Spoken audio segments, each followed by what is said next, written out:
evening, students. Good evening, sir. Good evening. Good evening. Good evening. Revision करके आए हो last class का पूरा?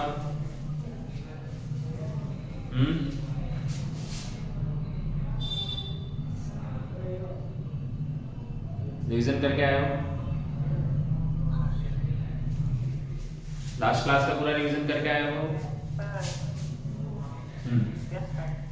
ओके. सो लास्ट क्लास में हमने पढ़ा था conservative and non conservative field. Last class में हमने क्या पढ़ा था? Conservative and non conservative field. अरे यस नो तो बोलो.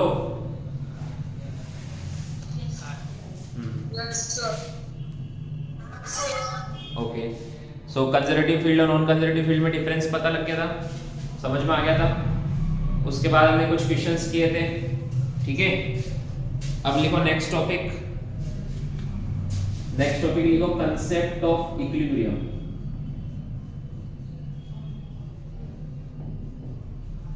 Concept of equilibrium. देखो ये टॉपिक शुरू करने से पहले हमने फर्स्ट चैप्टर मैथमेटिकल टूल्स में एक टॉपिक पढ़ा था मैक्सिमा एंड मिनिमा. सबको ध्यान है? सबको पता है मैक्सिमा एंड मिनिमा? मुझे बताओ मैक्सिमा और मिनिमा पर क्या चीज जीरो होती है? जैसे y है और ये x है, तो y वर्सेस x ग्राफ का स्लोप क्या होता है? dy by dx. ये होता है ना, y वर्सेस x ग्राफ का स्लोप क्या होता है? dy by dx. तो जहां पर मैक्सिमा होता है वहां पर dy by dx स्लोप क्या हो जाता है? जीरो. हॉरिजॉन्टल लाइन का स्लोप क्या होता है? टेंजेंट हम ड्रॉ करते हैं तो वो हॉरिजॉन्टल है. यहां पर भी slope is equal to dy by dx, वो क्या हो जाता है? जीरो. ये पता है ना सबको? अरे इसमें बोलो. हाँ हाँ. तो ये हम पढ़ चुके हैं कि मैक्सिमा और मिनिमा पर हम निकालते हैं तो वहां पर क्या जीरो करते हैं? स्लोप इक्वल टू जीरो कर देते हैं मैक्सिमा मिनिमा निकालने के लिए. ठीक है, अब देखो यहाँ पर कंसेप्ट ऑफ इक्विलिब्रियम हमने पढ़ा है कि for equilibrium if body is in equilibrium, if body is in equilibrium, अगर बॉडी इक्विलिब्रियम में तो उस पर नेट फोर्स जीरो होना चाहिए, है ना? अगर बॉडी इक्विलिब्रियम में और मान लो इन्हें इन एनी कंजर्वेटिव फील्ड, किसी कंजर्वेटिव फील्ड में है और इक्विलिब्रियम में है, तो उस पर नेट फोर्स क्या होना चाहिए? जीरो. और कंजर्वेटिव फील्ड में फोर्स का फॉर्मूला क्या होता है? du by dx. ये होता है ना कंजर्वेटिव फील्ड में फोर्स का फॉर्मूला. पढ़ा था हमने फोर्स और पोटेंशियल एनर्जी में relation. F is equal to होता है माइनस du by dx, तो उसका मैग्नीट्यूड क्या होगा? du by dx. तो अगर इफ बॉडी इक्विलिब्रियम में, if body is in equilibrium, तो इसका मतलब क्या है? F जीरो है, तो इसका मतलब क्या है? du by dx भी जीरो होगा. होगा कि नहीं होगा? हाँ, du by dx भी जीरो होगा ना. तो क्या आप बता सकते हैं कि कहां पर बॉडी इक्विलिब्रियम में होगी? जहां पर du by dx जीरो होगा वहां पर बॉडी इक्विलिब्रियम में होगी. जैसे मैंने बोला फॉर एग्जांपल कि u is equal to x square minus 4x. मैंने पूछा बॉडी किस पॉइंट पर इक्विलिब्रियम में है.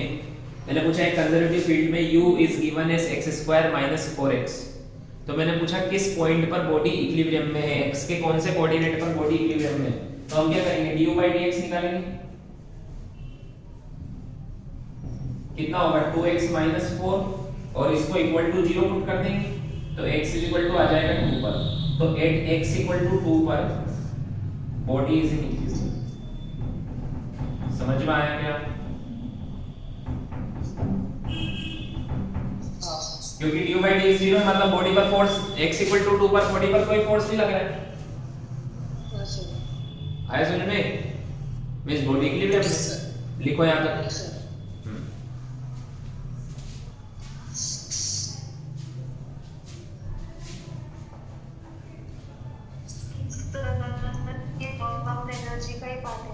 यस, वर्क पावर एनर्जी ही चल रहा है।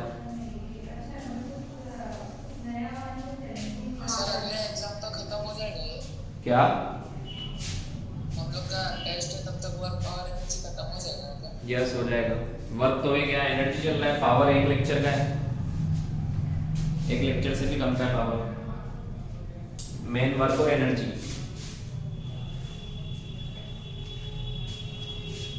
एक्सरसाइज तुम सोल्व करते रहो, उसकी डिस्कस करेंगे हम। पूरा एक लेक्चर तो तुम एक डिस्कशन में लगाते हो, ठीक है? इसलिए एक्सरसाइज सोल्व करते रहो। सर डीयू है ना वो? हाँ, ये डीयू है। कितनी बार पूछते हो, ये डीयू है। सर कल डिस्कशन रहेगा? हाँ, कल डिस्कशन लोगे? कल नहीं, नेक्स्ट वीक रहेगा। ये चैप्टर तो पूरा हो जाए फिर रहेगा। तुम जितना होता जा रहा है वो सारे क्वेश्चंस करते जाओ।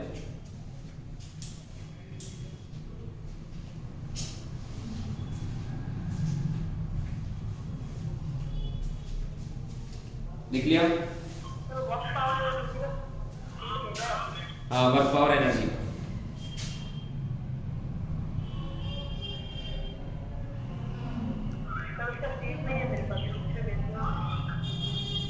क्या? हाँ, मैं भेज दूंगा, ग्रुप पर भेज दूंगा। हटा दूं? सर एक मिनट।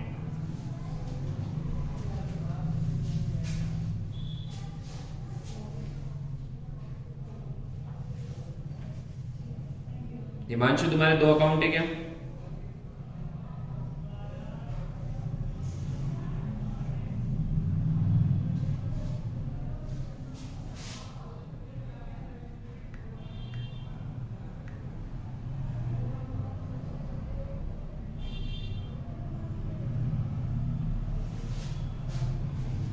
हटा दूं? Done sir. अब देखो, हमसे ये निकालना तो आ गया हमें कि कब बॉडी इक्विलिब्रियम में होती है, जब du/dx स्लोप 0। समझ में आया? अब देखो टाइप्स ऑफ इक्विलिब्रियम। हमें ये पूछा जाएगा कि कौन सा इक्विलिब्रियम है। अब लिखो टाइप्स ऑफ इक्विलिब्रियम, टॉपिक वही चल रहा है, टाइप्स ऑफ इक्विलिब्रियम। देखो टोटल 3 टाइप्स ऑफ इक्विलिब्रियम होते हैं। इक्विलिब्रियम कब होता है, जब नेट फोर्स 0। तो टोटल 3 टाइप के इक्विलिब्रियम होते हैं। एक होता है स्टेबल इक्विलिब्रियम,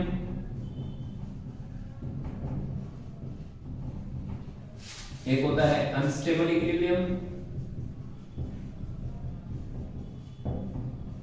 और एक होता है न्यूट्रल इक्विलिब्रियम।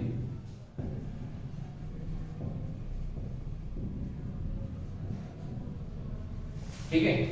अब तीनों में कैसे पहचानेंगे कि कौन स्टेबल है कौन अनस्टेबल है? सिंपल सी बात है, जैसे मान लो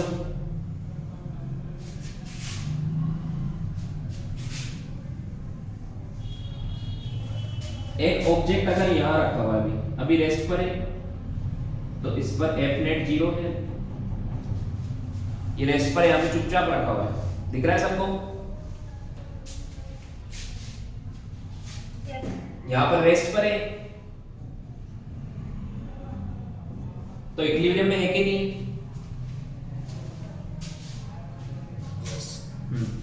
एक इस केस में देखो, एक ऑब्जेक्ट यहां रखा हुआ है, ये भी रेस्ट पर है, तो इसमें भी एफ नेट 0, तो ये भी इक्विलिब्रियम में हुआ कि नहीं हुआ?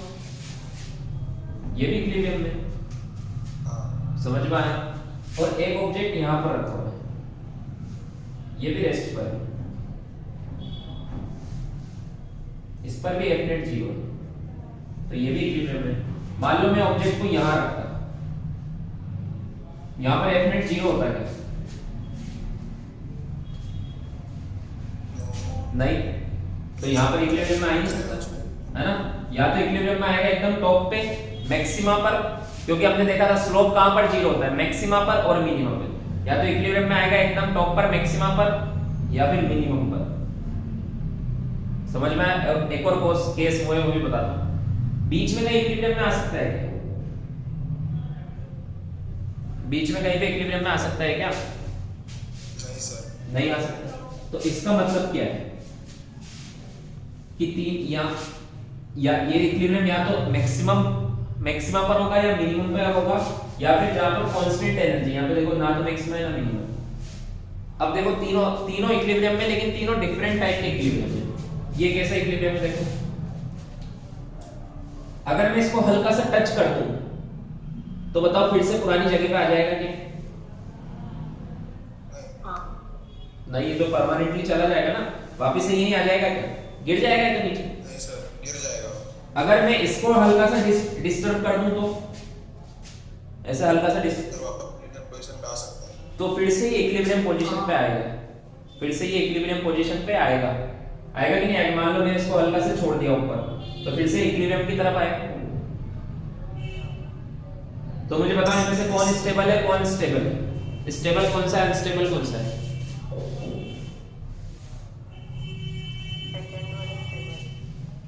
ये वाला स्टेबल है, इसके नीचे लिखा है, इसका मतलब ये नहीं अनस्टेबल है, ये स्टेबल इक्विलिब्रियम है।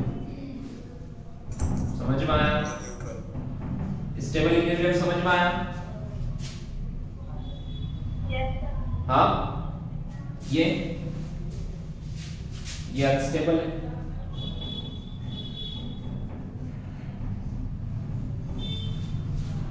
और इसको बोलते हैं न्यूट्रल इक्विलिब्रियम। न्यूट्रल मतलब अगर इसको मैंने हल्का सा डिस्टर्ब करके यहाँ रख दिया तो ना तो ये दूर जाएगा ना पास आएगा, कुछ भी नहीं करेगा। आया समझ में? स्टेबल वाला एक्सप्लेन कीजिए। स्टेबल वाला क्या? जैसे मैंने इसको डिस्प्लेस करके यहाँ रख दिया तो ये फिर से वही जाएगा ना अपने इक्विलिब्रियम पोजीशन की तरफ, तो स्टेबल है इसका इक्विलिब्रियम, फिर से इक्विलिब्रियम की तरफ जाएगा, तो ऐसे इक्विलिब्रियम को बोलते हैं स्टेबल इक्विलिब्रियम। समझ में आया? आया समझ में? हाँ, बट इसको मैंने यहाँ डिस्प्लेस करके यहाँ रख दिया तो ये वापस ऊपर जाएगा क्या?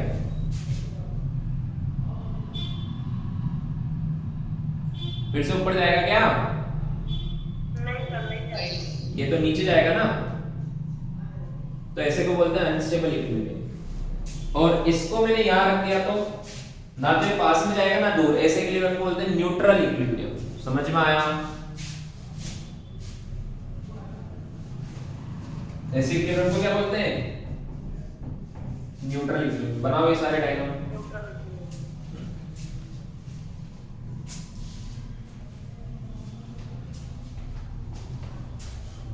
तो हमें यही पता करना होगा कि इक्विलिब्रियम स्टेबल वाला है, अनस्टेबल है या न्यूट्रल है। समझ में आया? यस। सो देखो कैसे करेंगे। देखो हमने पढ़ा था कि इक्विलिब्रियम में तभी होता है जब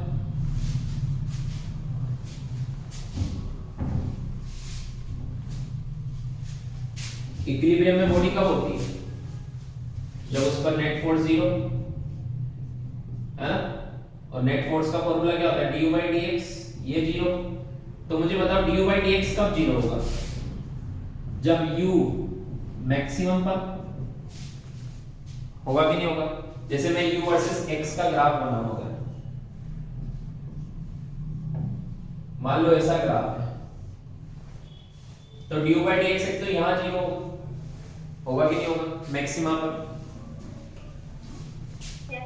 हाँ, एक तो यहाँ पर 0 होगा, एक यहाँ पर 0 होगा। कहां पर? सेकंड कहां पर 0 होगा? जब मिनिमम du by dx, ऐसे लिखता हूं, du by dx is equal to 0 कहां पर होगा? जब u मैक्सिमा पर हो। du by dx is equal to 0 एक और कब होगा? जब u मिनिमम, है ना? समझ में आया? और अगर u ही कांस्टेंट हो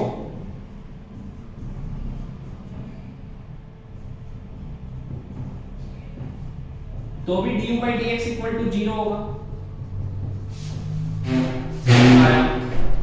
अगर u कांस्टेंट हो, जैसे यहां पर u कांस्टेंट है, पहले u बढ़ रहा था, फिर कम हुआ, फिर बढ़ा, फिर यहां पे कांस्टेंट हो गया इधर। समझ में आया? हाँ सर। तो यहां पर u कांस्टेंट है, तो जब u कांस्टेंट होता है तब भी du by dx 0 होता है, मतलब तीनों जगह बॉडी इक्विलिब्रियम में। समझ में आया? तीनों जगह बॉडी क्या है, हाँ सर। इक्विलिब्रियम में। अब हमें बताना है कि कौन सा वाला, मुझे बताओ ये वाला कौन सा इक्विलिब्रियम है जब u मैक्सिमम,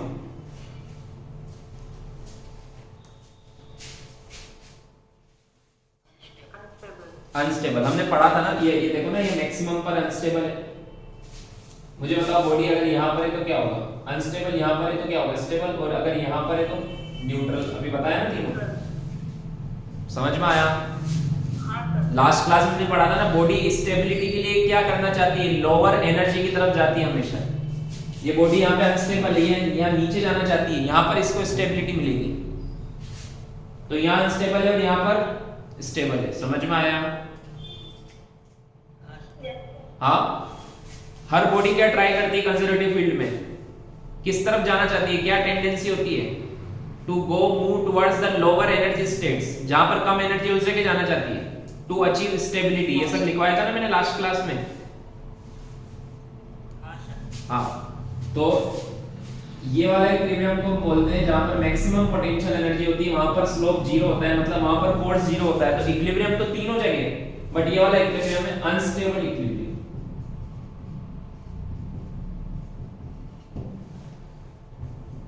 जहां पर पोटेंशियल एनर्जी मिनिमम हो, जैसे यहां पर मिनिमम है इस जगह पर, वहां पर भी स्लोप जीरो होता है। मैक्सिमा और मिनिमा पर स्लोप जीरो होता है, ये पढ़ चुके हम, याद है ना? हाँ, स्लोप क्या होता है, टेंजेंट ड्रॉ कर दो, तो टेंजेंट हॉरिजॉन्टल है दोनों जगह, तो स्लोप जीरो है। तो वहां पर भी स्लोप जीरो मतलब du/dx जीरो है, मतलब फोर्स जीरो है, तो वो भी इक्विलिब्रियम है, बट कैसा, स्टेबल इक्विलिब्रियम। समझ में आया? आया समझ में? हाँ सर। और यहाँ पर इसके आगे क्या है, यहाँ पर u कांस्टेंट है, इसके आगे पोटेंशियल एनर्जी कांस्टेंट होगी। कांस्टेंट का डिफरेंशिएशन क्या होता है, जीरो ही तो होता है, हमने डिफरेंशिएशन पढ़ा था ना। तो अगर u कांस्टेंट है तो उसका du/dx क्या होगा, जीरो, मतलब फोर्स जीरो, मतलब ये भी इक्विलिब्रियम है। ऐसे इक्विलिब्रियम को जहां पर पोटेंशियल एनर्जी कांस्टेंट हो, वहां पर बोलते हैं न्यूट्रल इक्विलिब्रियम। समझ में आया? 3 type of equilibrium. Yes sir. लिखो।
गया, हटा दो। हाँ sir.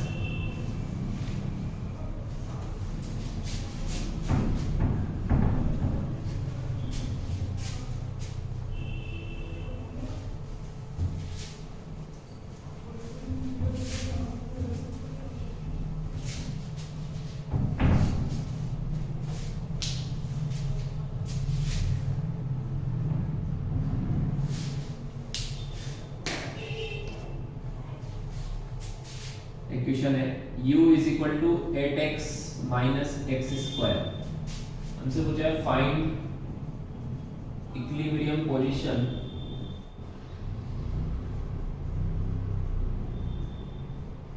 And type of equilibrium.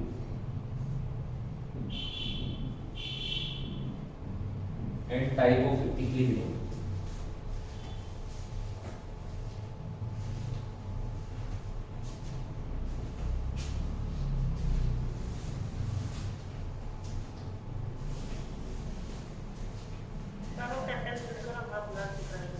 क्या type of equilibrium, find equilibrium position and type of equilibrium.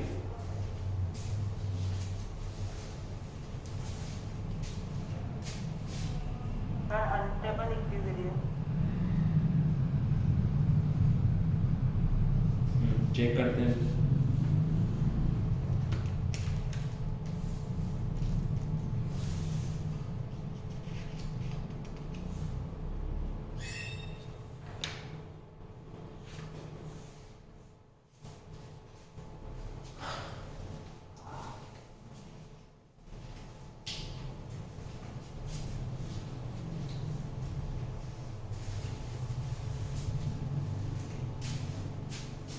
कैसे बताते हैं इक्विलिब्रियम? हमें पता है इक्विलिब्रियम मतलब equilibrium means F net on the body is 0 means du by dx is equal to 0. तो इसका du by dx निकालो, क्या आएगा 8 minus 2x. अब इसको इक्वल टू 0 पुट कर दो तो x इक्वल टू कितना आएगा 4. x इक्वल टू 4 पर बॉडी में इक्विलिब्रियम. अब ये बताना है कि कौन से टाइप का इक्विलिब्रियम है. तो कैसे बताएंगे? डबल डिफरेंशिएट करो इसको. हमें बताना है अगर x इक्वल टू 4 पर अगर ये मैक्सिमा है, x इक्वल टू 4 पर अगर ये मैक्सिमा है तो अनस्टेबल है, और मिनिमा है तो स्टेबल है. तो मैक्सिमा मिनिमा कैसे बताते हैं? डबल डिफरेंशिएट करो इसको. तो d square u upon dx square, ये कितना आया 8 का 0 माइनस 2x का माइनस 2, तो ये नेगेटिव आया. नेगेटिव मतलब डबल डिफरेंशिएशन नेगेटिव मतलब क्या होता है? Maxima. So it is maximum. 8x equal to 4. तो अगर पोटेंशियल एनर्जी मैक्सिमम हो तो कौन सा इक्विलिब्रियम होता है? अनस्टेबल. समझ में आया? मिनिमम पर स्टेबल होता है. पता है ना हर बॉडी क्या चाहती है? Minimum energy. तो यहाँ पर x इक्वल टू 4 पर इक्विलिब्रियम है, बट यहाँ पर एनर्जी मैक्सिमम है तो अनस्टेबल इक्विलिब्रियम है. समझ में आया?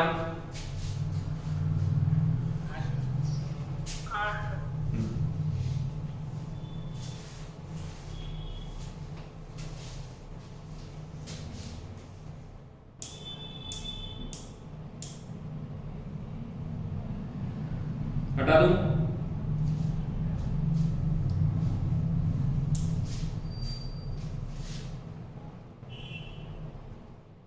हाँ सर. No sir. अब ये क्वेश्चन करो. क्वेश्चन 7 में डेटा चेंज करो. 12x minus x cube. Find equilibrium positions and type of equilibrium.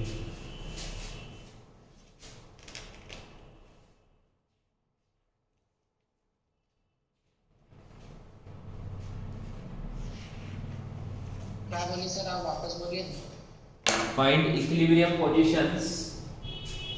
Find equilibrium positions and type of equilibrium.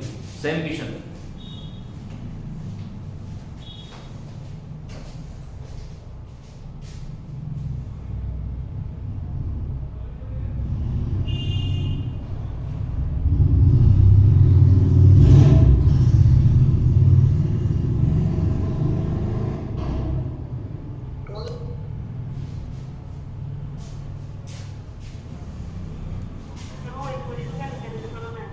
क्या? Equation u equal to क्या है? 12x minus x cube.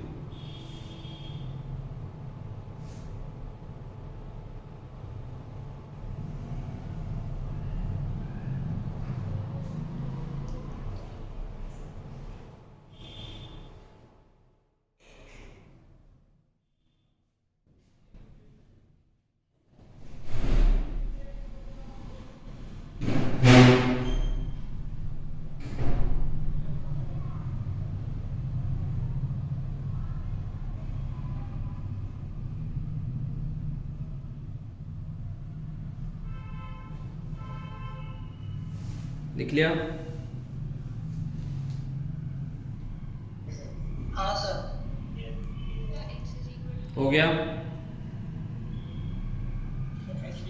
हाँ sir. x equal to plus minus 2 है। देखो क्या करेंगे इसमें हम? सर फिर न्यूट्रल आएगा ना, क्योंकि 12 और -12 भी आ रहा है। देखो इधर डिफरेंशिएशन करने के बाद इसको डिफरेंशिएट करो, du/dx कितना आएगा? 12 माइनस 3x स्क्वायर। ये आया, इसको इक्वल टू 0 कर दो तो 3x square is equal to 12, तो x square is equal to 4, तो x is equal to plus minus 2। दो वैल्यू आई है, एक तो 2 पर भी इक्विलिब्रियम में और -2 पर भी इक्विलिब्रियम में। तो किस पर स्टेबल होगा और किस पर अनस्टेबल होगा? तो डबल डिफरेंशिएशन करो, कितना आएगा इसका डबल डिफरेंशिएशन? -6x। यार अब इसमें x की वैल्यू पुट करो, at x equal to +2, double differentiation कितना होगा? -6x -12 मींस नेगेटिव मतलब मैक्सिमम, मैक्सिमम मतलब अनस्टेबल। कितने पर? x इक्वल टू -2 पर अनस्टेबल। समझ में आया? आया समझ में? और x इक्वल टू 2 पर x इक्वल टू +2 पर, x इक्वल टू +2 पर अनस्टेबल, ठीक है? अब x इक्वल टू -2 पुट करो तो माइनस माइनस प्लस हो जाएगा, +12 आएगा। +12 मतलब प्लस में मतलब मिनिमम, मिनिमम मतलब मिनिमम एनर्जी है, मिनिमम एनर्जी पर स्टेबल होता है। एनर्जी मिनिमम हो तो कोई बॉडी क्या होगी? स्टेबल। तो stable at x equal to -2, ये आंसर आएगा इसका। समझ में आया? हाँ सर। लिखो। सर इसमें दोनों केसेस लिखने के ना? हाँ, दोनों का पूछा है आपसे, इक्विलिब्रियम पोजीशंस पूछी है तो दोनों का लिखना है।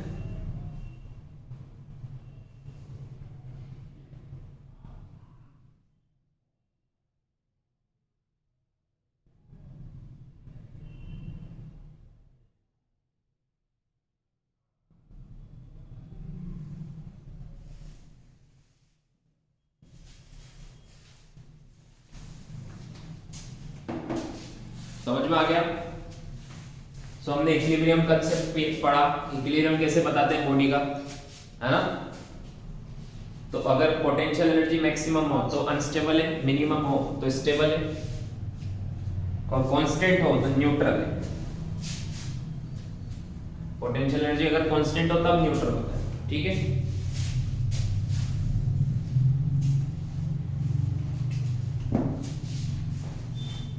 हटा दूं?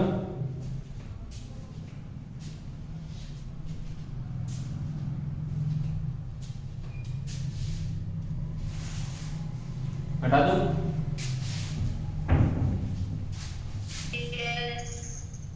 Yes sir. अब देखो, हमने जैसे मैंने आपसे पूछता हूं कि एक m मास की बॉडी है, h हाइट पर, इसकी पोटेंशियल एनर्जी कितनी है? इसकी पोटेंशियल एनर्जी कितनी है h हाइट पर?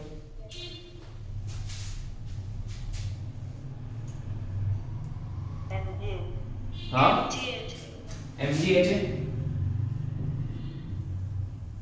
इसकी पोटेंशियल एनर्जी h हाइट पर कितनी है? मैं ग्राउंड से इसको h हाइट ऊपर लेके गया तो वहां पर पोटेंशियल एनर्जी कितनी हो गई इसकी? mgh। समझ में आया क्या? हाँ सर। ये कैसे आया था? हमने क्या किया था, जैसे मैं इसको यहाँ से ग्राउंड से ऊपर लेके गया तो मैंने कितना फोर्स लगाया? नीचे mg लग रहा है तो मैंने ऊपर भी mg लगाया, तो मैंने कितना वर्क किया? Work done to lift a body -mg।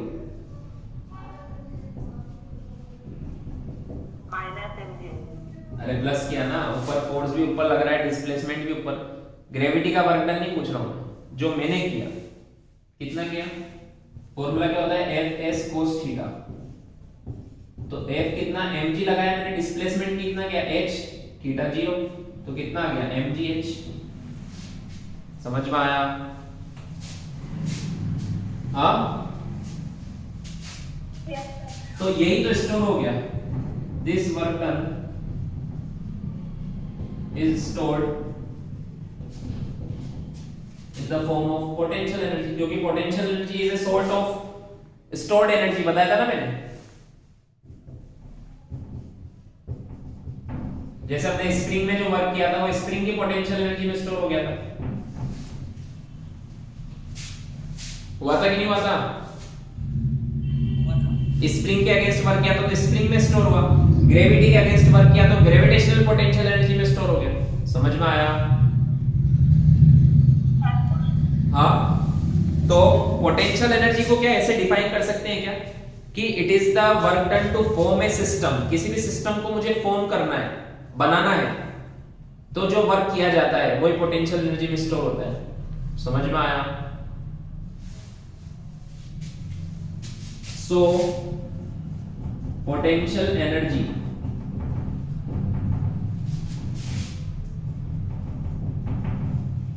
is basically work done,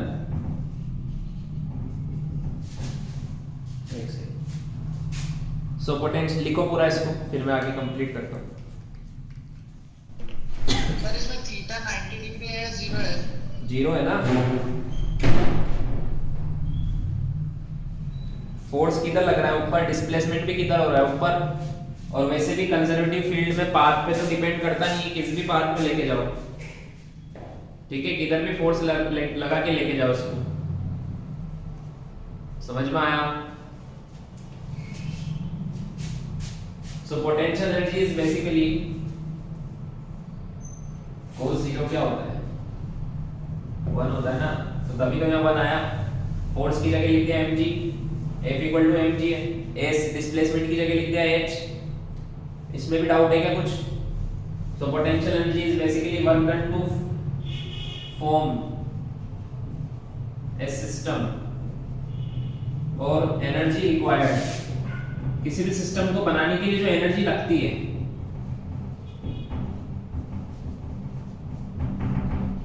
to form a system. समझ में आया?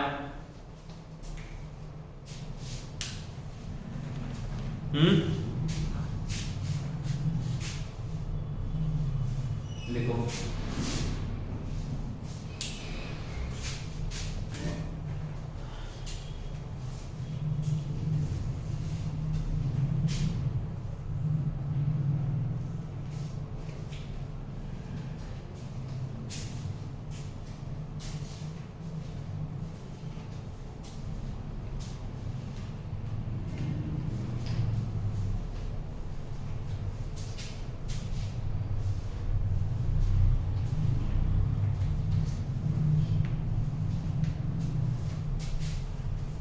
हटा दूं?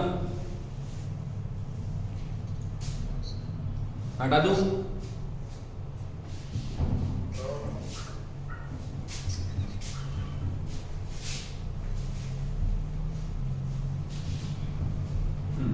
तो मुझे बताओ sir work done to form a system ना। हाँ, और energy required to form a system. जैसे मान लो मैंने इस ऑब्जेक्ट को यहां से यहां रखा, तो मैंने वर्क किया mgh, तो पोटेंशियल एनर्जी भी कितनी हो गई? mgh।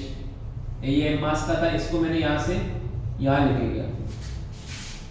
वैसे ही मान लो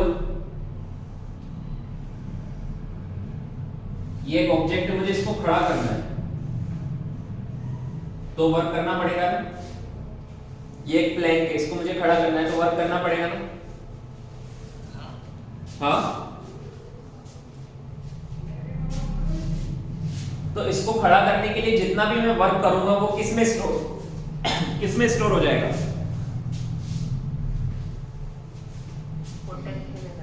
तो समझ में आया पोटेंशियल एनर्जी क्या होती है? जब भी आप किसी सिस्टम को फॉर्म करते हो, जैसे स्प्रिंग को दबा दिया, तो आपने एक सिस्टम बनाया ना नया, जैसे इसको खड़ा कर दिया, तो इसको खड़ा करने में जो भी एनर्जी लगेगी वो कहां जाएगी? बताओ कहां जाएगी? हाँ, इसकी पोटेंशियल एनर्जी में स्टोर हो जाएगी। समझ में आया पोटेंशियल एनर्जी का कंसेप्ट? हाँ, अरे यार रिप्लाई करो वरना मजा नहीं आ रहा है, बहुत बोर लग रहा है मुझे, तो रिप्लाई नहीं कर रहे। ठीक है, तो एक क्वेश्चन करते हैं। तो वो उसका वर्क डन कैसे निकालते हैं? तो मतलब हमें पोटेंशियल एनर्जी निकालना है तो क्या निकालना पड़ेगा? कितना वर्क किया, यही निकालना पड़ेगा ना। Yes sir. अगर हमें पोटेंशियल एनर्जी निकालना है तो क्या निकालना पड़ेगा कि उस सिस्टम को फॉर्म करने में कितना वर्क किया। तो जैसे मान लो मेरे पास ये एक चेन थी, मैं शायद अपने से चलाया अभी तो केमिस्ट्री से। ठीक है, म्यूट हो जाओ शुभम। ये एक चेन है, इसको मुझे उठा के ऐसे उठा के इस पे रखना है। समझ में आया? ऐसे उठा के मुझे इस पे रखना है। ये एक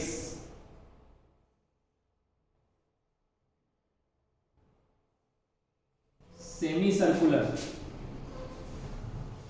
सर्कुलर एक ट्रैक है, इस पर मुझे चेन को रखना है।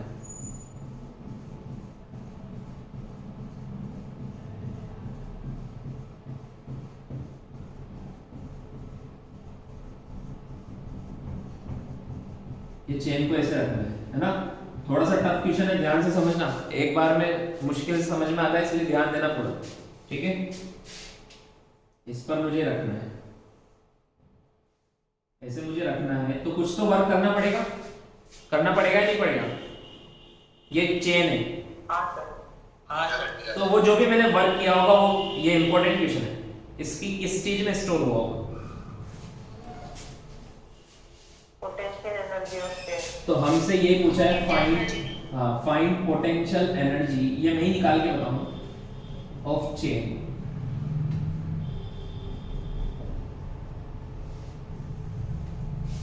इस चेन का मास है m, टोटल मास कितना है? Capital M। ठीक है, और ये जिस ट्रैक पर रखा है उसकी रेडियस है r, ये सेंटर है। तो मुझे बताओ इसकी पोटेंशियल एनर्जी mgr होगी क्या? Is it mgr?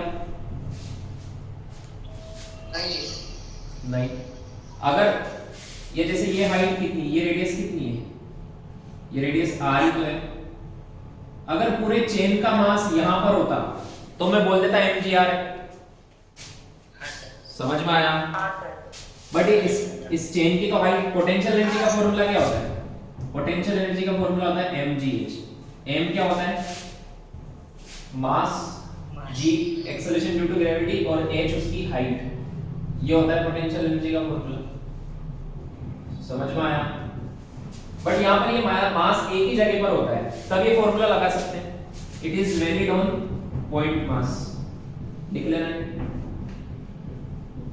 कहां पर वैलिड है फॉर्मूला? ये फॉर्मूला कहां वैलिड है? Point mass. ये चेन पॉइंट मास है क्या? No sir. तो डायरेक्ट ये फॉर्मूला तो लगा नहीं सकते। समझ में आया?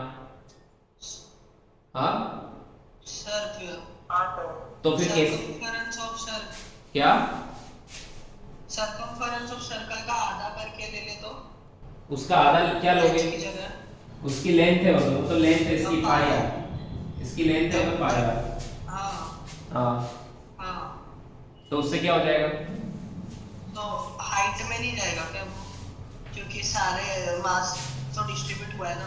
हाइट तो आ रही है इसकी, तो तुम क्या बोल रहे हो? mg into पाई r, ये हाँ सर। गलत है। ये तो पूरी तरह से गलत है। पाई r पता है कितना होता है? r से भी ज्यादा होता है पाई r को। तो इसकी पोटेंशियल एनर्जी इतनी ज्यादा है क्या? पाई r तो r का भी 3.14 टाइम्स होता है, तो इससे पाई आपने तो और ज्यादा बता दी। mgr तो गलत है, तो और महागलत है। तो समझ में आया? ऐसे नहीं करना है। हाँ सर। ये लिख लिया सबने, ये हटा रहा हूं। ये पॉइंट मास पर ही वैल्यू है, तो कैसे करेंगे देखो। देखो ऐसे क्वेश्चन हम बार बार आएंगे, इसलिए ट्राई करो अच्छे से समझने का। ये इसका सेंटर है। मैंने क्या किया, मैंने एक छोटा सा पॉइंट मास, क्योंकि मुझे फॉर्मूला जो पता है वो पॉइंट मास के लिए, तो मैंने क्या माना, एक पॉइंट मास माना, छोटा सा मास। ये पॉइंट मास है ना, बहुत छोटा सा एलिमेंट है, और इसका मास मैंने क्या मान लिया, dm, क्योंकि बहुत छोटा है ना, तो इसका मास कितना है,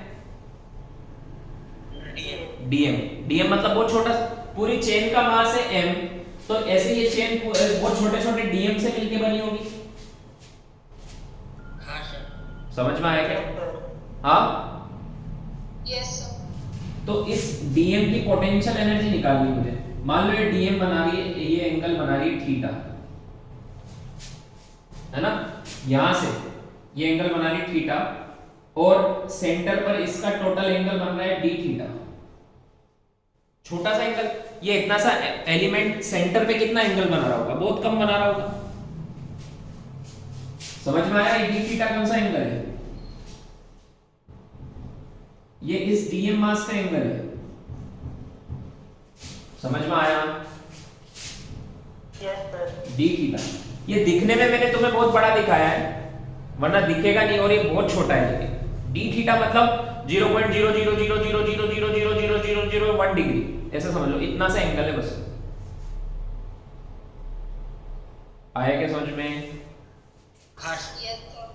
हाँ, यस सर।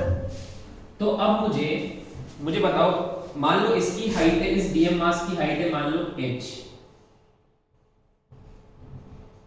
तो इस पर तो मैं, क्योंकि ये पॉइंट मास है, छोटा सा मास है, दिखाने के लिए मैंने बड़ा बताया है, क्योंकि दिखेगा नहीं, तो इस पे तो वो फॉर्मूला लगा सकता हूं ना, mgh वाला। Yes sir. तो इसकी पोटेंशियल एनर्जी बहुत ज्यादा होगी या बहुत कम होगी? बहुत कम हो। क्योंकि इसका मास है 0.00000000001 किलोग्राम, तो पोटेंशियल एनर्जी भी 0.00000 होगी, बहुत कम होगी। समझ में आया?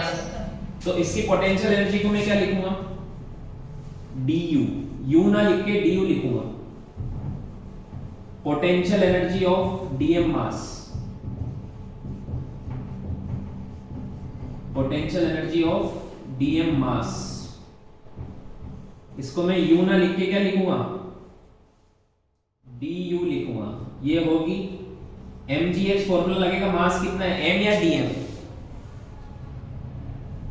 मास कितना है, dm into g into height, यही फॉर्मूला लगेगा। हाँ, अरे इतने से पॉइंट मास की तो पोटेंशियल एनर्जी में लगा सकता हूँ ना, this formula is valid on point mass. समझ में आया क्या? Yes sir. हाँ, अब मुझे dm निकालना है और h निकालना है। अगर मैंने dm और h निकाल लिया तो मुझे इस इतने से dm की पोटेंशियल एनर्जी मिल जाएगी। मैं ऐसे, इसमें कितने सारे dm है, बहुत सारे dm है। समझ में आया? तो सबकी पोटेंशियल एनर्जी du सबको ऐड कर दूंगा तो टोटल पोटेंशियल एनर्जी मिल जाएगी क्या? Yes sir. और सबको ऐड करने का तरीका होता है इंटीग्रेशन। इंटीग्रेशन मतलब to join up physical quantities. तो मैं इसको क्या कर दूंगा, du अलग अलग ऐड करने की जगह इसका इंटीग्रेशन कर दूंगा, तो du का इंटीग्रेशन आ जाएगा u, पूरी चेन का। समझ में आया कांसेप्ट? सर तो हर पॉइंट मास का तो हाइट अलग होगा। हाँ, तो हम यहाँ पे एंगल से ले रहे हैं ना, सबका एंगल भी अलग अलग होगा, तो मैं लिमिट लगाऊंगा ना। लिमिट किस लिए लगाऊंगा, क्योंकि सबकी अलग अलग है। समझ में आया? जैसे ये dm मास अभी कितना एंगल बना रहा है, थीटा। ये थीटा कुछ भी हो सकता है, 0 डिग्री से लेके कितने तक, थीटा कहां से कहां तक हो सकता है, 180 तक। तो लिमिट भी 0 से 180 लगा दूंगा। समझ में आया? हाँ सर। हाँ। Yes sir. अब देखो, अब मुझे dm निकालना है और h निकालना है। h तो देखो डायरेक्ट निकल जाएगा, क्योंकि ये रेडियस है r, तो ये होगा r cos थीटा और ये होगा r sin थीटा। ये डीएम मास इस हॉरिजॉन्टल के साथ कितना एंगल बना है, थीटा, तो ये कंपोनेंट आएगा r cos थीटा और h आएगा r sin थीटा। तो h तो आ गया r sin थीटा, आया कि नहीं आया? डीएम मास की हाइट आ गया, डीएम मास एंगल थीटा बना रहा है तो उसकी हाइट कितनी हुई, r sin थीटा। समझ में आया? Yes sir. अब देखो, अब इसका डीएम मास निकालना है। मुझे बताओ पूरी चेन का लेंथ कितना है, पाई आर। पूरी चेन की लेंथ कितनी है, पाई आर। क्या मैं डीएम मास की लेंथ निकाल सकता हूं? Yes sir. आर्क लेंथ वाला फॉर्मूला हमें पता है, थीटा इज इक्वल टू होता है एल बाई आर, तो एल इज इक्वल टू होता है थीटा इंटू आर, ये होता है ना। Yes sir. तो इसकी जो लेंथ है वो बहुत छोटी है, बहुत छोटी सी लेंथ है ना इसकी, तो कितनी होगी, yes sir. r into D theta होगी कि नहीं होगी। रेडियस इंटू यहाँ पे एंगल कितना है, बहुत छोटा है, तो l कितनी होगी, r इंटू डी थीटा, इतनी लेंथ होगी कि नहीं होगी इसकी। समझ में आया क्या? Yes sir. तो हमें इसकी लेंथ मिल गई तो इसका मास भी मिल जाएगा। क्यों? क्योंकि हमें पता है कि पूरी चेन का मास है m, पूरी चेन की लेंथ कितनी है, पाई आर, सेमी सर्कल है ना, पाई आर लेंथ का मास है m, तो यूनिट लेंथ का मास कितना होगा, m बाई पाई आर, होगा कि नहीं होगा? तो डीएम मास कितनी लेंथ का मास है,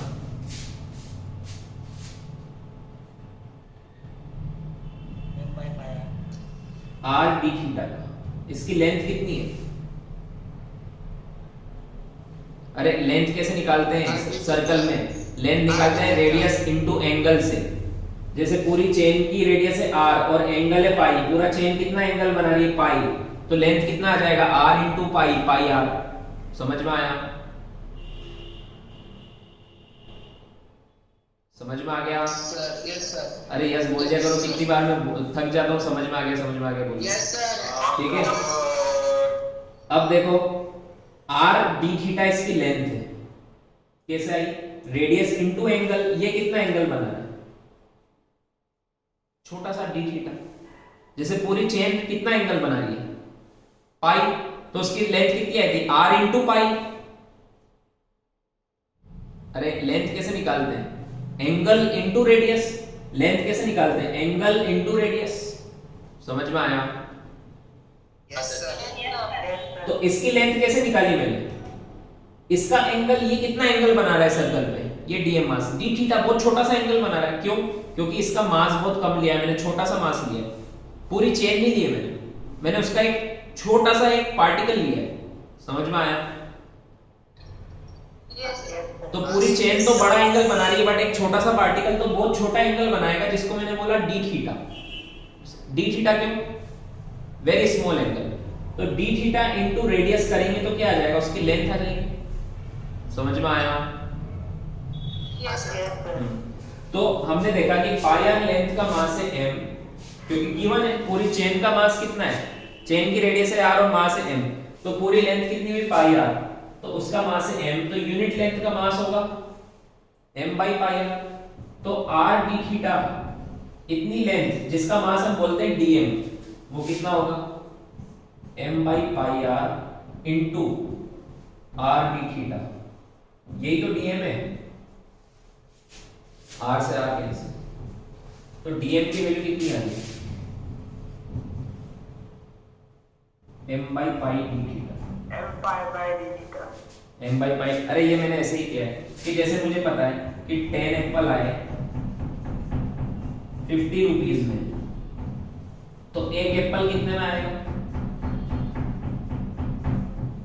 कितने में आएगा, 5 रुपीज में, 50 बाई 10 कर दिया, m बाई पाई आर। तो मैंने पूछा कि 15 एप्पल कितने में आएंगे, तो क्या मल्टीप्लाई कर दिया उससे, 75 रुपीज। समझ में आया? हाँ सर वो उधर वाला थोड़ा बड़ा लिखिए ना। किधर वाला? सर वो आर डी थीटा वाला एकदम छोटा लिखा है सर, दिख नहीं रहा है। ये आर डी थीटा, इससे मल्टीप्लाई करूंगा तो क्या हो जाएगा? m by pi r into r d theta, r से आर कैंसिल, तो ये dm आ गया। समझ में आया?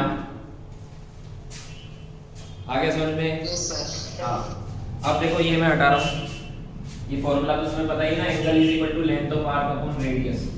अब ये दोनों वैल्यू में इसमें पुट करूंगा तो du आ जाएगा यहाँ पर, dm की जगह में पुट कर दूंगा m by pi d theta into g, और h की जगह में पुट कर दूंगा r साइन थीटा।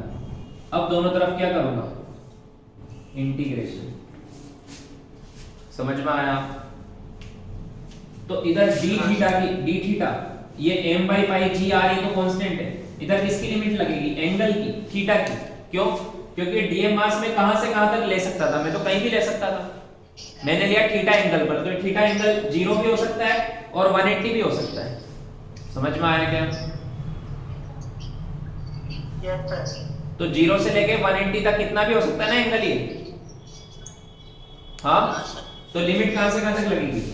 0 से लेके पाई तक, 180 मतलब पाई। धर्मिक आवाज आ रही है पीछे से, म्यूट हो जाओ। तो du का इंटीग्रेशन क्या होगा? अब इंटीग्रेशन ही करना है बस, u, यही तो पोटेंशियल एनर्जी जो आने वाली है। ठीक है, यहाँ पे कांस्टेंट क्या है?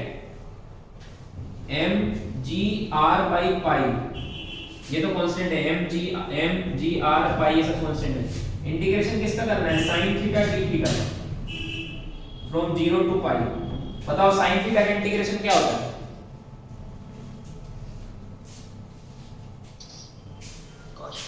माइनस कोस थीटा होता है, भूल गए? तो माइनस बाहर आ जाएगा, mgr बाई पाई बचेगा कोस थीटा, लिमिट लगेगी 0 से पाई, तो माइनस mgr बाई पाई, कोस पाई होता है -1, माइनस कोस 0 1, तो यह है -2, माइनस माइनस प्लस हो जाएगा। तो पोटेंशियल एनर्जी का फॉर्मूला क्या है? 2mgr बाई पाई, ये आंसर है। हमसे पूछा था ना find potential energy of chain,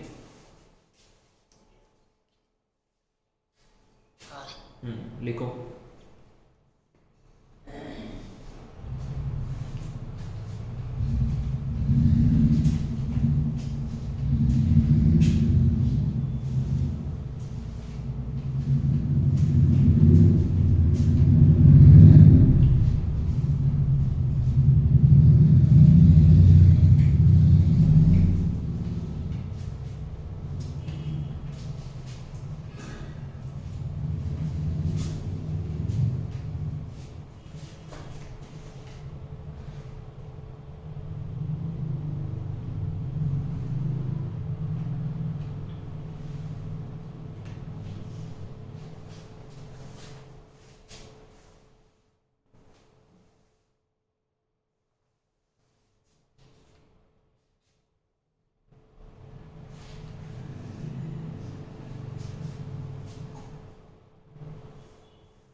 हो गया?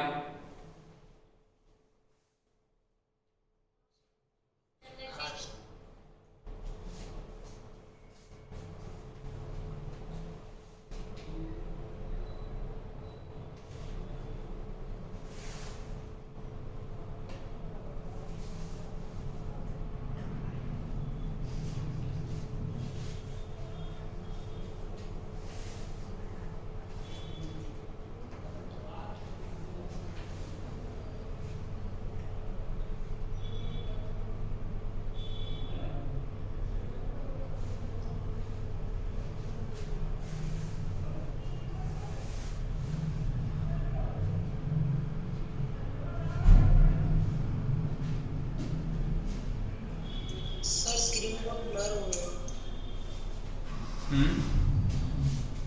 हाँ सर, ब्लर हो गया। ठीक हो गया, ठीक। हटा दो।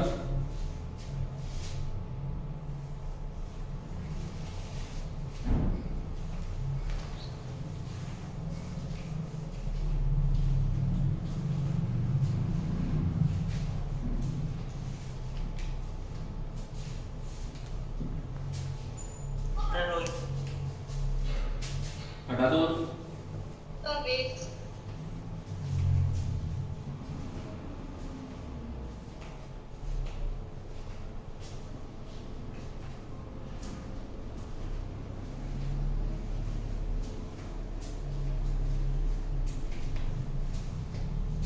That screen was blurred out. Net तो चल रहा है, सबको ब्लर दिख रहा है क्या?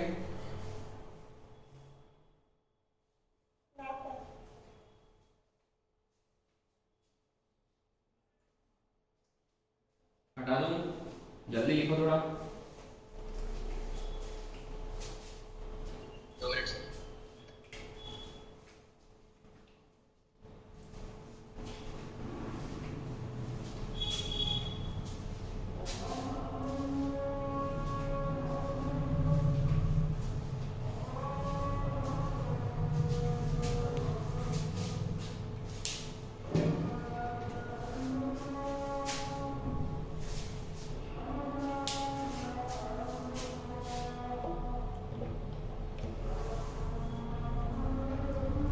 Done sir.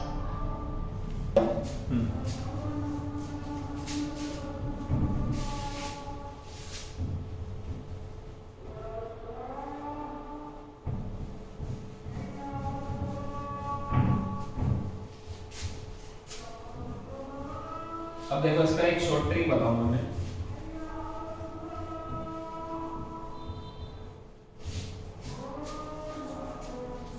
कि ये देखो चेन की पोटेंशियल एनर्जी अभी हमने निकाली, जिसकी रेडियस थी r,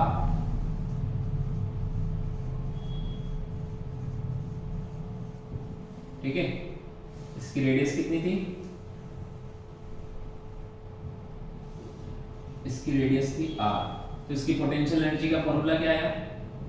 mg 2mgr by pi। इसको मैं ऐसे लिख दूं 2r by pi, ऐसे लिख दूं तो कोई फर्क पड़ेगा क्या? No sir. क्यों? देखो अभी शॉर्ट ट्रिक बताता हूं मैं। देखो हमने पॉइंट मास के लिए तो फॉर्मूला पढ़ा था, हमने फॉर्मूला पढ़ा था for point mass. Potential energy होता है mgh, ये होता है। Yes sir. Second for extended object, ऐसे ऑब्जेक्ट को क्या बोलते हैं?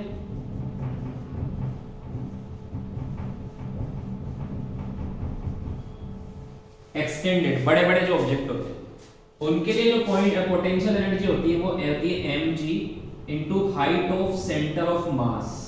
क्या होती है? हाइट ऑफ, बोलो मेरे साथ, height of centre of mass. अभी सेंटर ऑफ मास में बताता हूं क्या होता है। देखो जो पार्टिकल्स होते हैं उनका सेंटर ऑफ मास तो वहीं पे होता है। जैसे मान लो ये कितना सा पार्टिकल है, उसका सेंटर ऑफ मास कहां होगा? वहीं होगा। समझ में आया? बट जो बड़े बड़े ऑब्जेक्ट होते हैं, जैसे मान लो एक बॉल है, एक स्फेरिकल बॉल है, इसका सेंटर ऑफ मास इसके सेंटर पर होता है। कहां पर होता है? सेंटर। जैसे मान लो एक सिलेंडर है, तो इसका सेंटर ऑफ मास भी इसके एकदम बीचों बीच होगा। कहां पर होगा?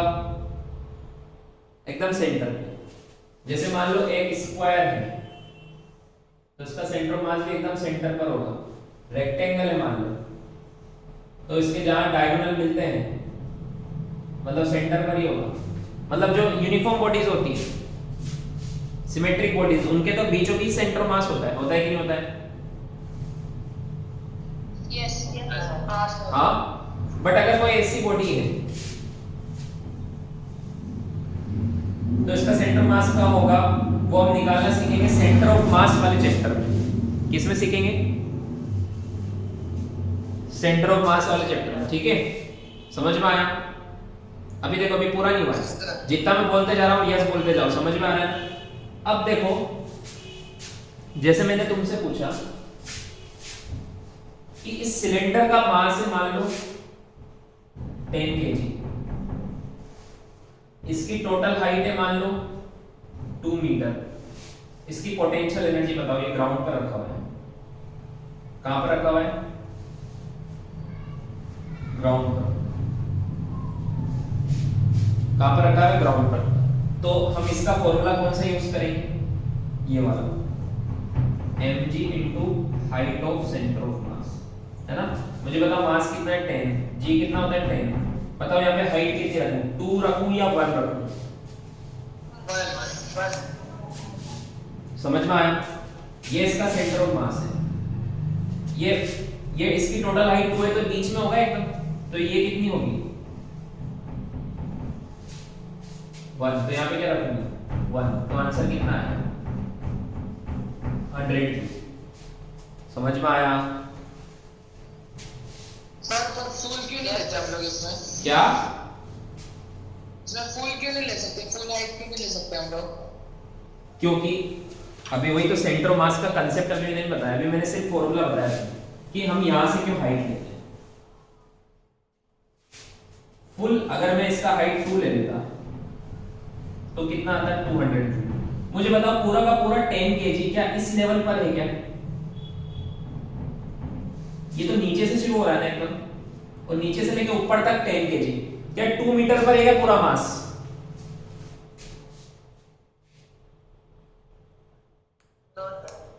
तो फिर 2 कैसे लूं? मैं 0 भी नहीं ले सकता, मैं 0 भी नहीं ले सकता। तो हाइट कहां से लेते हैं? सेंटर ऑफ मास से, क्योंकि सेंटर ऑफ मास की डेफिनेशन समझो। सेंटर ऑफ मास बॉडी का वो पॉइंट होता है जहां पर हम उस पूरी बॉडी का मास को अज्यूम कर सकते हैं, कंसंट्रेट कर सकते हैं। मैं इसको पूरे को हटा के इसका पूरा 10 kg का मास यहां पर लिख सकता हूं, यहां पर मैं m = 10 kg लिख सकता हूं, और सिलेंडर को हटा के यहां लिख सकता हूं एज ए पॉइंट मास मान के। सेंटर मास कौन सा पॉइंट होता है? जहां पर हम बॉडी का पूरे मास को अज्यूम कर सकते हैं, कंसंट्रेट कर सकते हैं। समझ में आया? इसलिए पोटेंशियल एनर्जी भी उसी की हाइट भी वहीं से लेंगे। आया क्या समझ में? इस पूरे 10 kg को मैं यहां पर मान सकता हूं, 2 मीटर पे नहीं मान सकता हूं। कहां पर मान सकता हूं? यहां पर। तो ये 10 kg का हाइट कितनी है? 1 मीटर है, 2 मीटर थोड़ा ना है। समझ में आया? Yes, sir. हाँ, इसलिए फॉर्मूले में अगर एक्सटेंडेड बॉडी हो तो उनकी हाइट कहां से लेते हैं? पोटेंशियल एनर्जी वाले फॉर्मूले में, सेंटर ऑफ मास। समझ में आया क्या? तो ये इसका सेंटर ऑफ मास है 1 मीटर ऊपर, तो इसकी पोटेंशियल एनर्जी कितनी आ जाएगी? 10 × 10 × 100 जूल। आया समझ में? सेंटर मास कौन सा? जैसे सेंटर मास कैसे पता लगाते हैं? वैसे तो इसका बीचों बीच होगा एकदम, बट ऐसे टच करके देखो जहां पर ये बैलेंस हो जाए, ऐसे बैलेंस हो जाता है ना, गिरना नहीं चाहिए। जैसे मैं यहां रखूंगा तो ये गिर जाएगा इधर, यहां रखूंगा तो उधर गिर जाएगा, इसके बीच में कहीं सपोर्ट लगाऊंगा तो ये नहीं गिरेगा। समझ में आया क्या? हाँ, इधर लगाऊंगा तो गिर जाएगा। तो वॉल पॉइंट होता है, मतलब इस जगह पर इसका पूरा मास कंसंट्रेटेड है, इसी जगह पर, तभी तो सपोर्ट हो गया है। समझ में आया? मैंने इधर तो सपोर्ट लगाया नहीं, इधर भी नहीं लगाया। हाँ, तो इसका पूरा मास कहाँ है? इसके सेंटर मास वाले पॉइंट पर कंसंट्रेटेड है। तो अगर मैं इसको खड़ा कर दिया तो इसकी पोटेंशियल एनर्जी मैं टॉप से मानूंगा या फिर सेंटर मास से लूंगा? Centre of mass. Centre of mass. और अगर मैंने इसको ऐसे रख दिया तो, ग्राउंड पर ऐसे रख दिया तो पोटेंशियल एनर्जी इसकी 0। समझ में आया? और अगर ऐसे खड़ा कर दिया तो अब पोटेंशियल एनर्जी 0 नहीं, अब इसकी सेंटर मास से हाइट लेंगे। आया समझ में? हाँ सर। तो अब मैंने देखो मैंने ऐसे क्यों लिखा, क्योंकि हम सेंटर मास वाले चैप्टर में पढ़ेंगे हाफ सर्कल का, हाफ सेमी सर्कुलर रिंग का सेंटर ऑफ मास। इसका सेंटर ऑफ मास होता है 2r/π पर। ये इसका सेंटर ऑफ मास है, या इसके बॉटम से सेंटर से कितना ऊपर होता है। तो ये सेंटर ऑफ मास वाले चैप्टर में वैसे भी हमें याद करना ही पड़ेगा कि सेंटर ऑफ मास इस रिंग का कहां पर होता है, हाफ रिंग का 2r/π पर। तो पोटेंशियल एनर्जी ऐसे डेरिवेशन करके निकालने की जरूरत है कि अगर आपको सेंटर ऑफ मास आता है तो क्या लिखेंगे, mg into h centre mass की जगह क्या लिख देंगे, 2r/π। समझ में आया? Yes, sir. लिखो।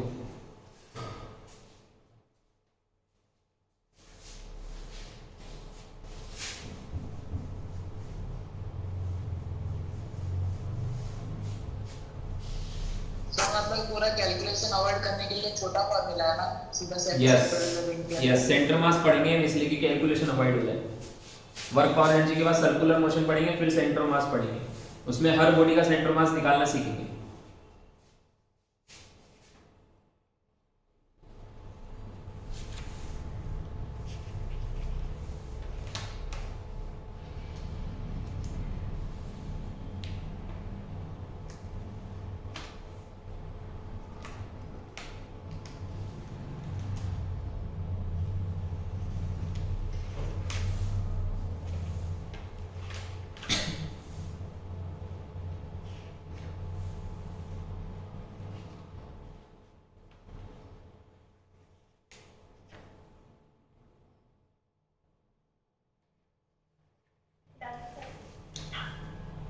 डन।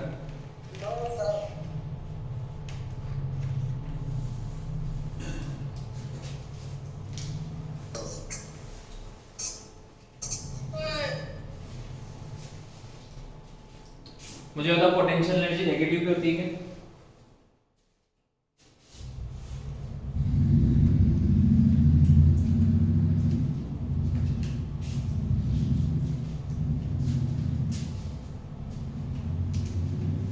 हटा दूं? 1 मिनट सर।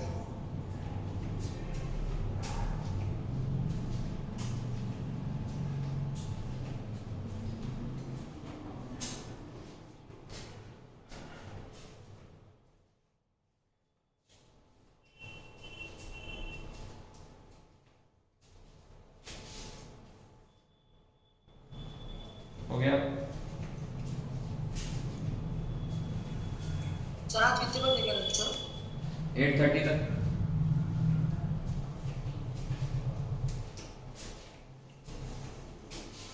हटा दूं? हाँ सर।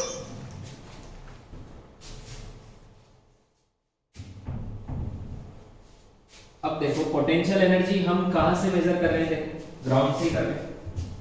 कहां से कर रहे हैं,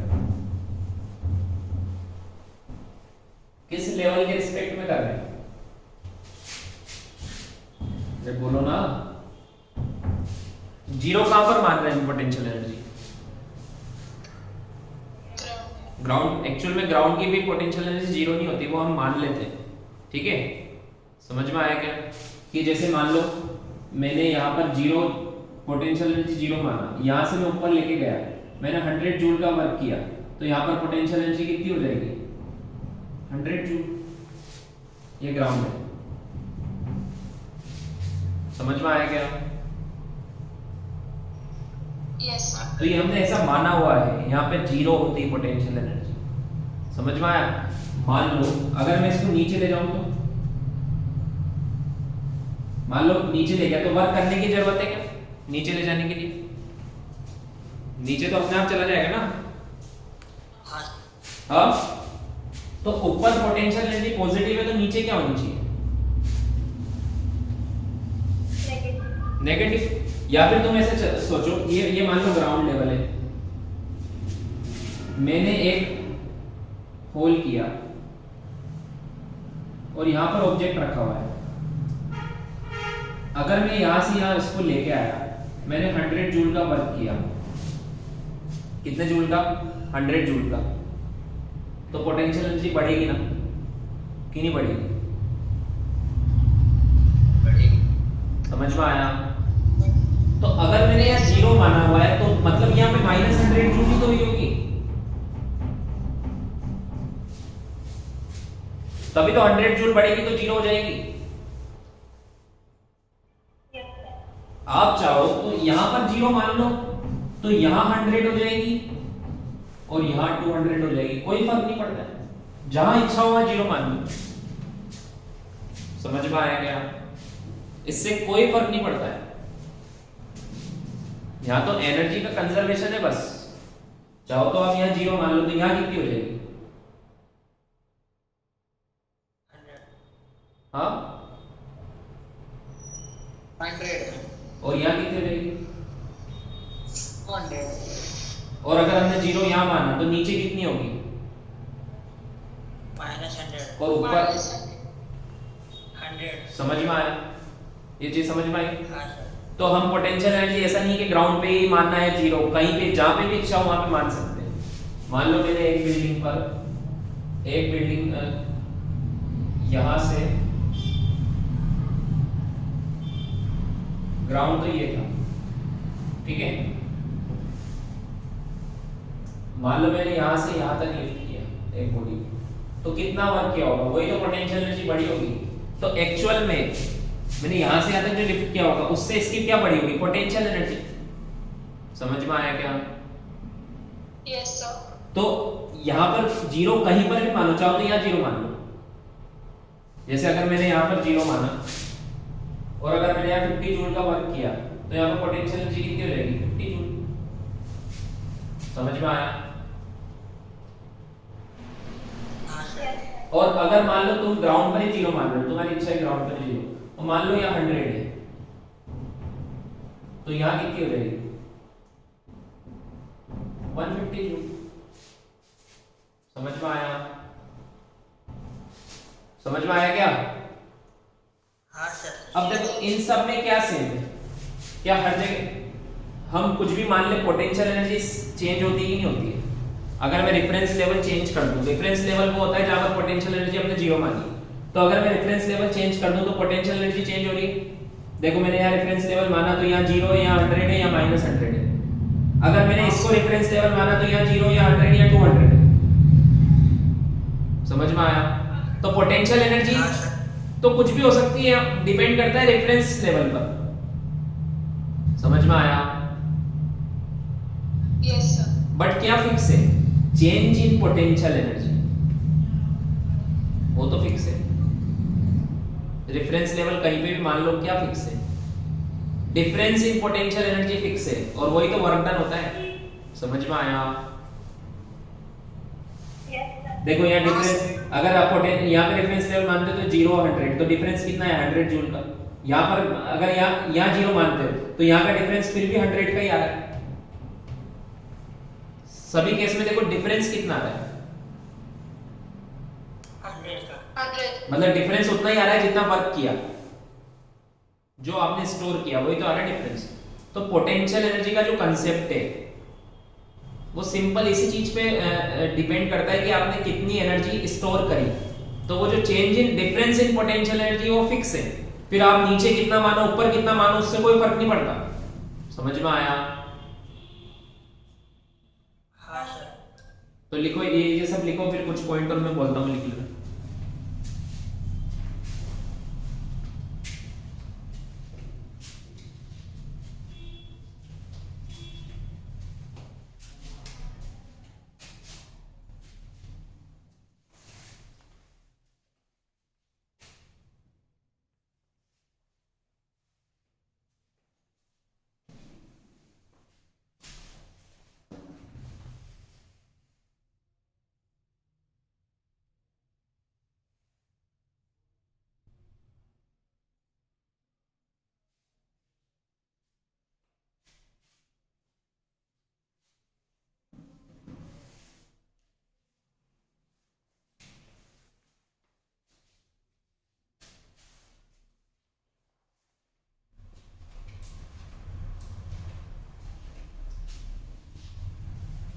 लिखा?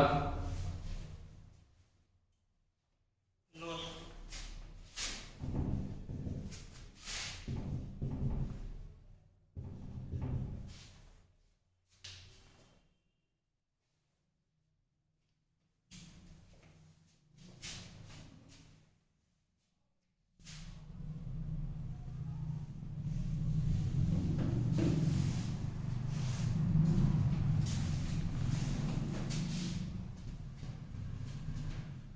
लिख लिया?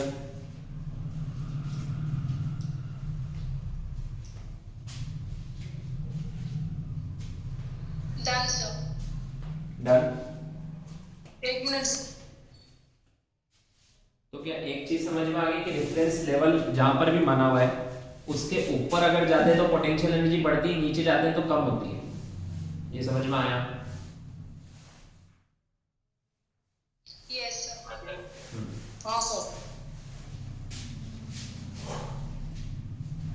सो लिखो कुछ points.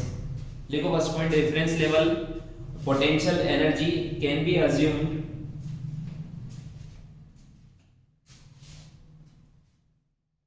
potential energy can be assumed as zero at reference level। Reference level पे हम पोटेंशियल एनर्जी को क्या मान सकते हैं? जीरो। सर हाँ बोलो। सर डिफरेंस ना है, डिफरेंस। क्या? डिफरेंस है, डिफरेंस। रेफरेंस जहां पर पोटेंशियल एनर्जी हम जीरो मानते हैं उसको बोलते हैं reference level.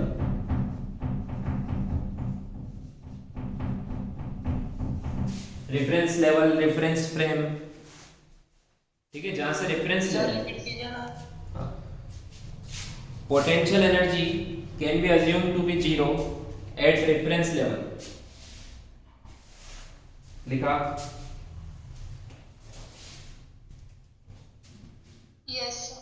potential energy can be assumed to be zero at reference level। लिखा है तक? हाँ उसी लाइन में लिखो, reference level can be taken anywhere. जहां आपकी इच्छा वहां रेफरेंस लेवल मान सकते हो। Reference level can be taken anywhere. उसी लाइन में लिख लो।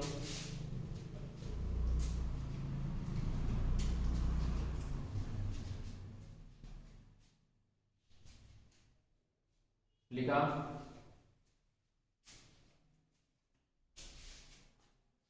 Yes sir. फिर नेक्स्ट लाइन में लिखो, potential energy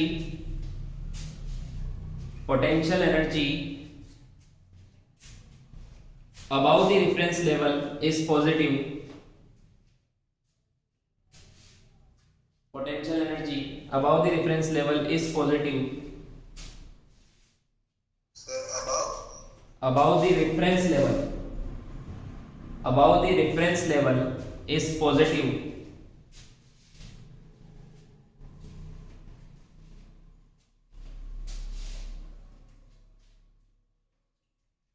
and below the reference level is negative।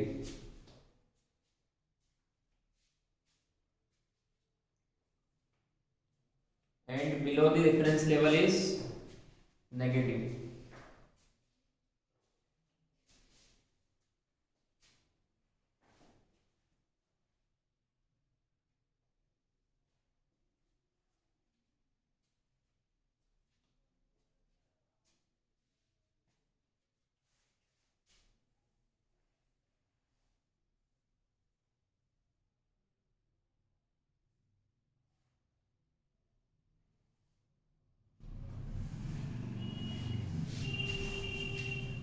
लिख लिया?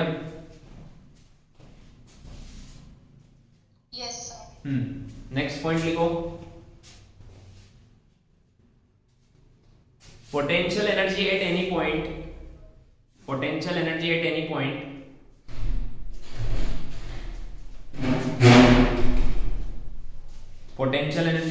Point depends upon reference level. Reference level आपने क्या माना है उसी के हिसाब से पोटेंशियल एनर्जी डिपेंड करती है कि नहीं करती? हाँ सर। समझ में आया? हाँ सर। लिखा है तक, potential energy at any point depends upon reference level. कि आपने रेफरेंस कहां पे माना हुआ है? इसके आगे लिखो but difference in potential energy does not depend upon reference level। वो रेफरेंस लेवल पे डिपेंड करती है क्या? कहीं पे भी मान लो रेफरेंस लेवल, डिफरेंस तो वही आएगा। समझ में आया? हाँ सर। सर ये लास्ट का रिपीट हो रहा है। हाँ, potential energy at any point depends upon reference level.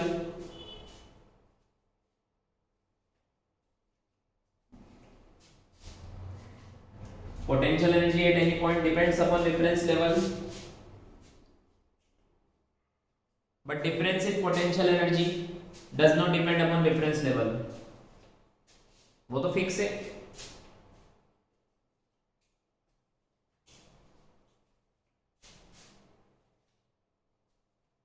समझ में आया?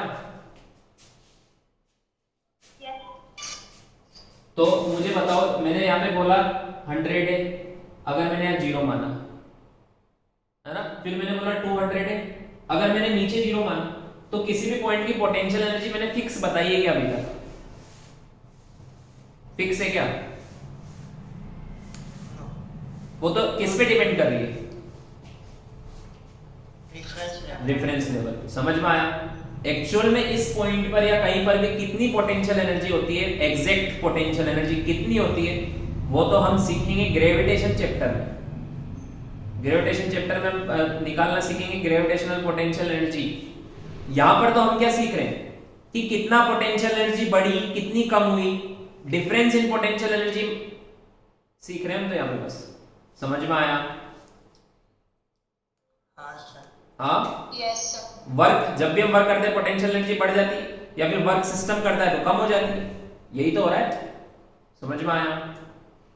तो वो डिफरेंस के बारे में बात कर रहे हैं अभी हम इस चैप्टर में। हम पोटेंशियल एनर्जी जब भी बात करते हैं, जैसे मैंने बोला कि इसको मुझे खड़ा करना है तो कितना वर्क करना पड़ेगा, तो अभी इसकी जितनी पोटेंशियल एनर्जी है और खड़ा करने के बाद जितनी पोटेंशियल एनर्जी, उसका डिफरेंस। समझ में आया? हाँ सर। तो मैंने क्या माना कि अभी 0 मान लो, ऐसे रखा है तो खड़ा करने के बाद जितना होगा वही इसका वर्क डन है, जितनी पोटेंशियल एनर्जी होगी। आया क्या समझ में? तो ये 0 मैंने माना है, एक्चुअल में 0 नहीं होता है, वो तो हमने अज्यूम किया है कि रेफरेंस लेवल पर पोटेंशियल एनर्जी 0 मान ली जाए। समझ में आया? हाँ सर। क्योंकि इस चैप्टर में हम difference in potential energy deal करते हैं। समझ में आया? और वो तो रेफरेंस लेवल पे डिपेंड ही नहीं करता है, आप कितना भी मान लो डिफरेंस तो सेम आएगा। आया समझ में? हाँ हाँ, हटा दो ये पूरा।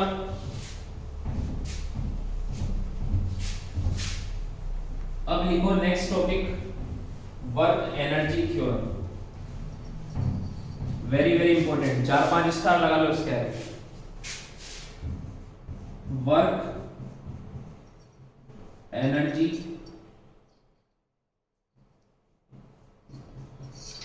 थ्योरम। जितने स्टार लगाना उतने लगा लो, ठीक है?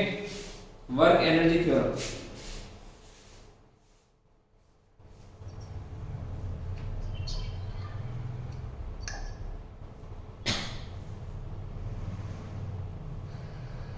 लिख लिया?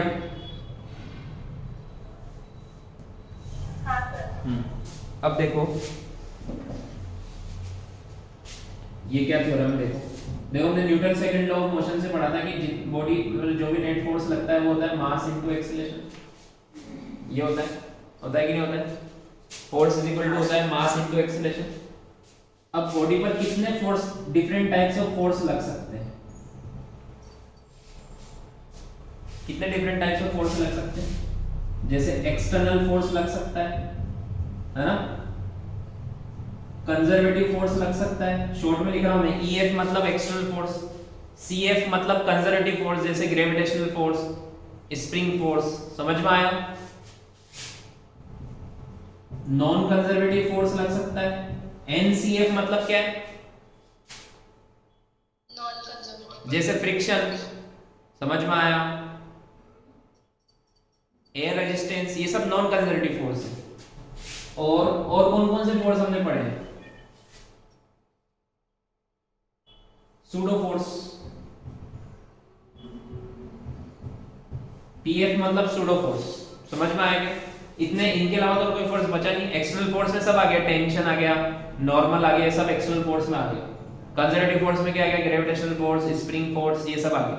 ठीक है। नॉन कंजर्वेटिव फोर्स में फ्रिक्शन आ गया। सूडो फोर्स में, सूडो फोर्स कहां पे लगता है? सूडो सूडो फोर्स कब लगता है? नॉन इनर्शियल फ्रेम में लगता है। तो ये तो तभी लगेगा जब हम नॉन इनर्शियल फ्रेम में देख रहे हैं। एफबीडी कब बना रहे हैं? नॉन इनर्शियल फ्रेम में, अदरवाइज ये नहीं लगेगा। ये तो मैंने ऐसे ही लिख दिया, इसका काम नहीं पड़ेगा वैसे। समझ में आया? इज इक्वल टू, इन सब का net force is equal to क्या होता है? Mass into acceleration. क्या एक्सेलरेशन को मैं ऐसे लिख सकता हूं? v dv by ds, ऐसे लिख सकता हूं क्या? यस हाँ सर। हाँ, Yes, sir. ऐसे लिख सकता हूं ना? हाँ। तो अब देखो, इसकी जगह मैं फिर से f net ही लिख रहा हूं यहाँ पर। f net इनटू ये ds इधर ले जाऊं मैं, तो इधर बचेगा mv dv। क्या बचा? mv dv। समझ में आया? हाँ सर। अब दोनों तरफ इंटीग्रेशन किया हमने। ठीक है। तो यहाँ पर मैंने यहाँ पर ये v वेलोसिटी, मतलब मान लो इनिशियल बॉडी की वेलोसिटी की u, फाइनल होगी v। मतलब हो गया एक्चुअल में एक बॉडी है मान लो जिसका मास है m, इनिशियल वेलोसिटी है u, उस पर नेट फोर्स लग रहे हैं। इनमें से कोई से भी हो सकते हैं, इनमें से कोई से भी हो सकते हैं। ठीक है। और मान लो उसकी वेलोसिटी हो गई v, तो लिमिट वेलोसिटी इधर v की लगेगी लिमिट u से भी। समझ में आया? Yes sir. मुझे बताओ ये क्या चीज है? Net force F D S, ये क्या है? इंटीग्रेशन हो।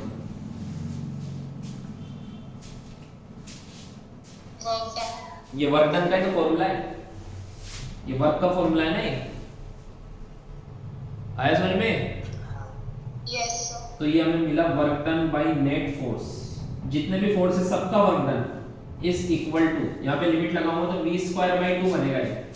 v का इंटीग्रेशन होगा v स्क्वायर बाई 2, उस पर मतलब m into v square by 2, limit लगेगी u से v। तो लिमिट लगाऊंगा तो क्या बन जाएगा? mv square, half mv square minus half mu square. ये क्या है?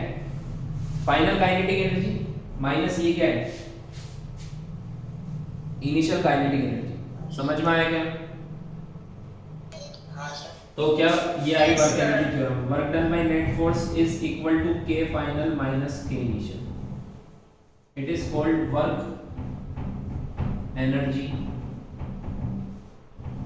थ्योरम।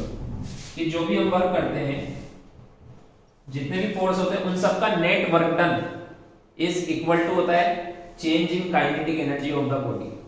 वर्क करने से काइनेटिक एनर्जी में चेंज आ जाता है। समझ में आया? हाँ।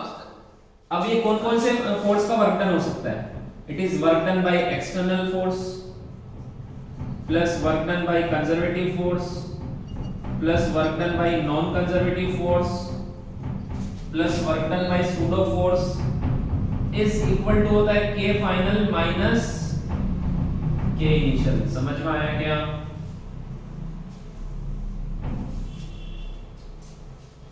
हमें ऐसा नहीं कि किसी एक फोर्स का work done equal to k final minus k initial कर दोगे। जितने भी क्वेश्चन में फोर्स लग रहे हैं सबका अलग अलग वर्क निकाल के उनको ऐड करके is equal to k final minus k initial करना पड़ेगा। समझ में आया? Yes sir. लिखो लिखो।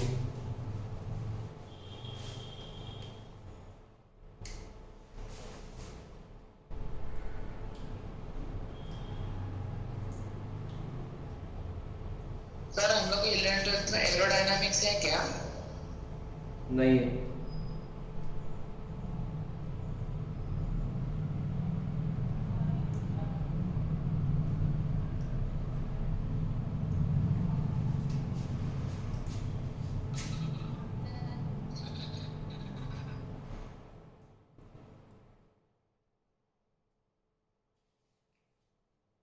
समझ में आया? ये बोर्ड एग्जाम में भी आता है, प्रूव वर्क एनर्जी थ्योरम, तो ऐसे ही करना है प्रूव, ठीक है। हाँ sir.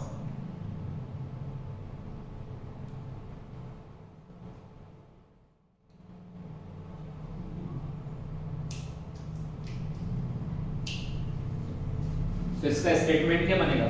Work done by all forces on any body is equal to change in its kinetic energy. लिखो, work done by all forces on any body, work done by all forces on any body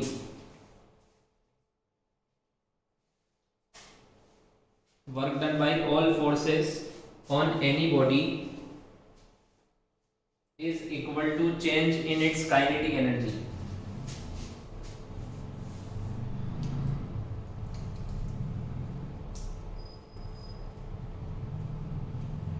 पर वापस work done by all forces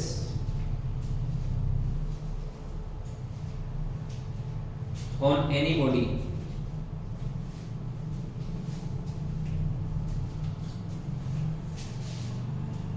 work done by all forces, जितने भी force है, on any body is equal to change in its kinetic energy. समझ में आ गया? Yes.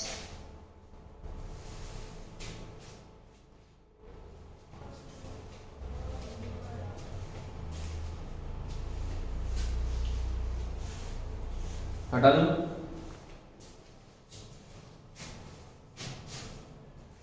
हाँ सर। तो देखो इसमें थोड़े थोड़े स्टेटमेंट चेंज हो जा रहा है। देखो कैसे कि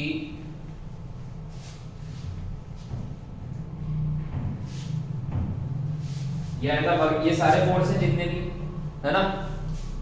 अब हम ये तो इसको तो हटा ही देते हैं यहाँ पे। इन इनर्शियल फ्रेम, मुझे बताओ, in inertial frame pseudo force तो इक्वल टू 0 ही होगा, होगा कि नहीं होगा? इनर्शियल फ्रेम जिसमें कोई एक्सेलरेशन ना हो उसमें सूडो फोर्स लगता ही नहीं। सूडो फोर्स तो कब लगता है? जब हम एक्सेलरेटेड फ्रेम में बैठे हो तब सूडो फोर्स लगता है। समझ में आया क्या? Yes sir. तो सूडो फोर्स है ही नहीं तो उसका वर्क डन भी 0 हो जाएगा। बट ध्यान रखना, अगर नॉन इनर्शियल फ्रेम में लगा रहे हो तो वर्क डन लेना पड़ेगा फिर सूडो फोर्स का। समझ में आया?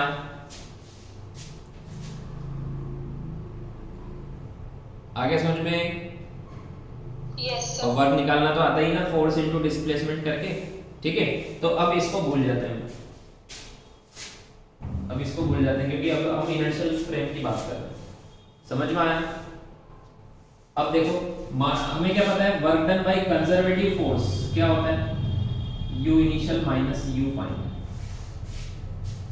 यही होता है ना। हाँ। ये पढ़ा था ना हमने, work done by conservative force क्या होता है? हाँ sir. U initial minus U final. तो क्या बचेगा? Work done by external force plus work done by non conservative force plus इसकी जगह मैं लिख दूं U initial minus U final is equal to K final minus K initial. समझ में आया क्या? हाँ सर। तो अब मैं इसको इधर लेके आऊंगा तो क्या बनेगा? देखो, work done by external force plus work done by non conservative force, ये U फाइनल में इधर लेके आऊंगा तो प्लस हो जाएगा, तो ये K final plus U final इसके साथ लिख दिया मैंने, और U इनिशियल उधर लेके जाऊंगा तो माइनस हो जाएगा, तो मैंने माइनस कॉमन निकाल लिया और क्या लिखा? K initial plus U initial. समझ में आया? हाँ। तो ये क्या बना? इसे बोलते हैं हम total energy final minus total energy initial, E final minus E initial. Change in, इसको क्या बोलेंगे? K final plus U final. किसी भी बॉडी की टोटल एनर्जी क्या होती है? Sum of kinetic energy plus potential energy. समझ में आया?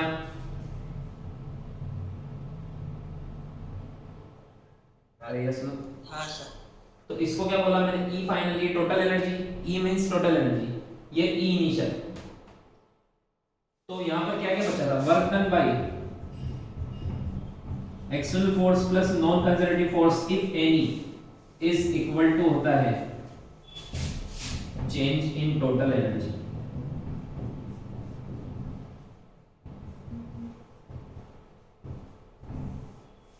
समझ में आया क्या?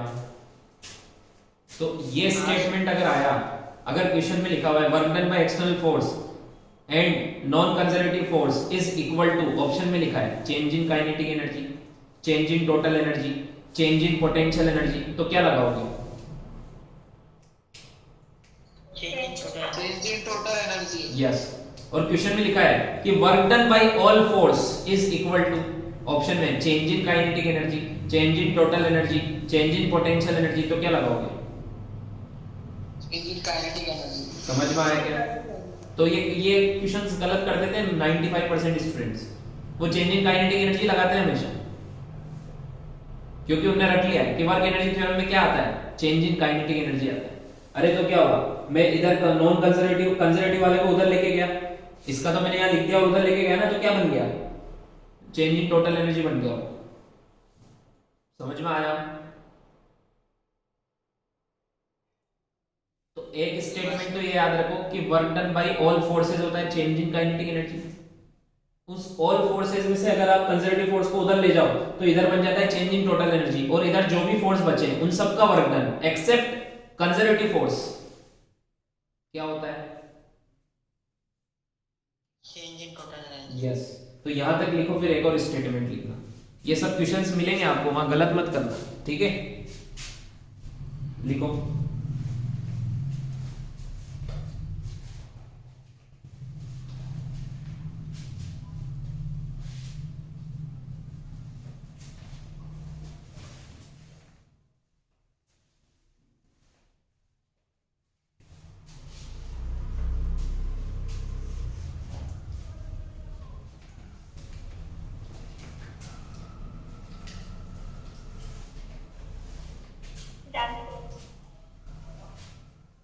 So लिखो वर्क डन बाय, लिखो work done by external force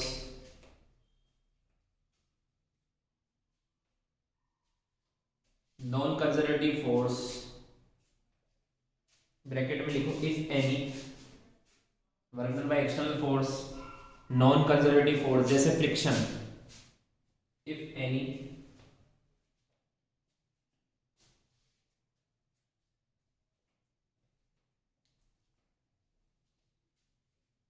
is equal to sir repeat करना। work done by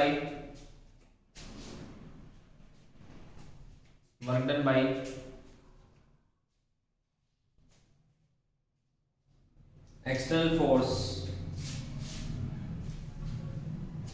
non conservative force, bracket में लिखो इफ एनी, जरूरी नहीं दोनों में से कोई भी एक हो सकता है। समझ में आया? सर इक्वल टू के बाद is equal to change in total energy of the body, change in total energy of the body। Sir एक पेन के बाद क्या? सर नॉन इफ एनी के बाद if any is equal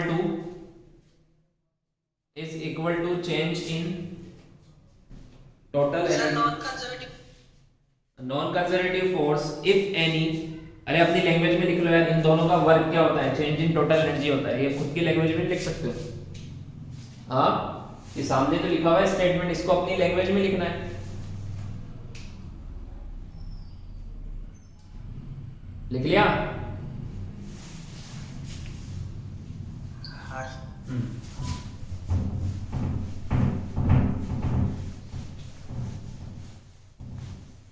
ठीक है। अब देखो, मान लो अगर if there is no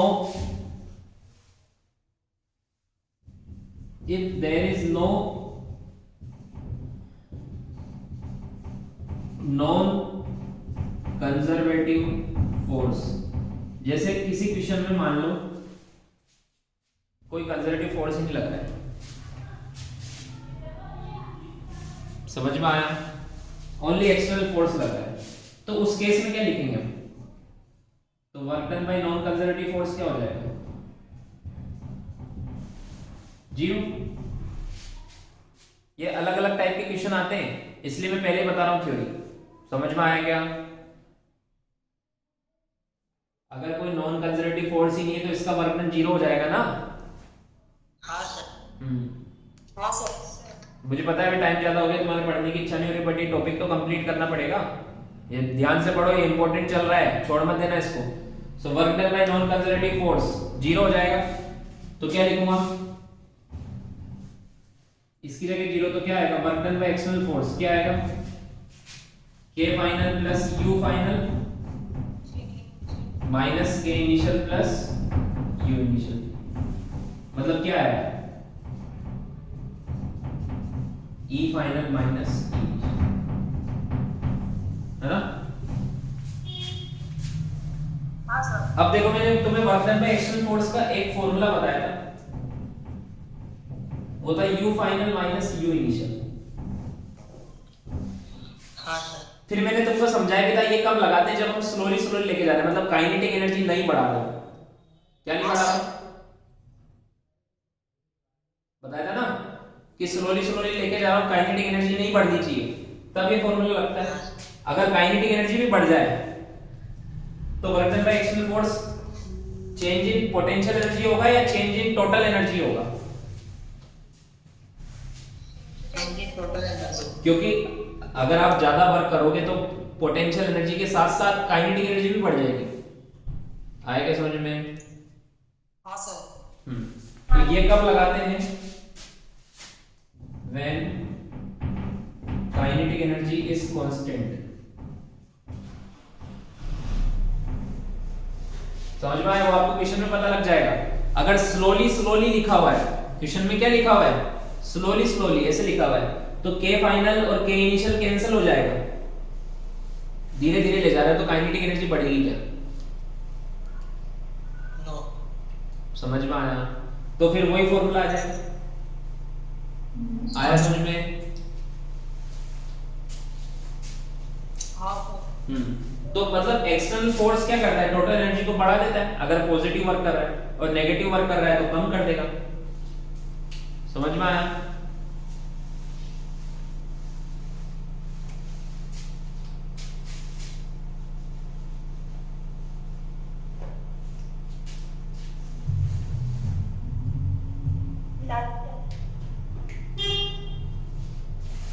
done? Wait sir. हाँ सर।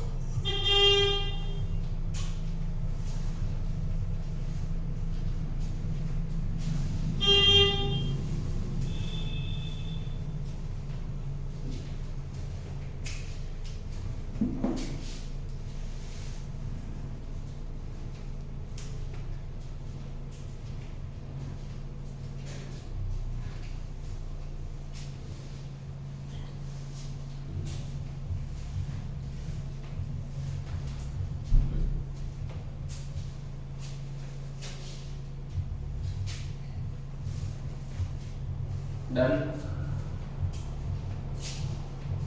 हाँ सर। अब देखो, एक केस तो मैंने क्या लिया कि अगर कोई कंजर्वेटिव फोर्स नहीं है, अगर मान लो if there is no external force only conservative force,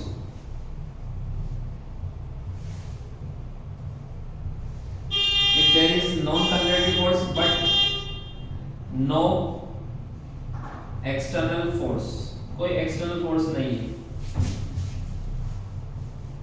तो work done by non conservative force क्या हो जाएगा? जैसे फ्रिक्शन का वर्क डन निकालना है, मान लो आपको किसका निकालना है? मान लो क्वेश्चन आया बताओ फ्रिक्शन का वर्क डन, तो क्या फॉर्मूला लगाओगे? ये वाला K final plus U final, क्योंकि वर्क डन बाय एक्सटर्नल, अगर कोई एक्सटर्नल फोर्स ही नहीं है तो work done by external force तो 0 है, तो क्या बचा है?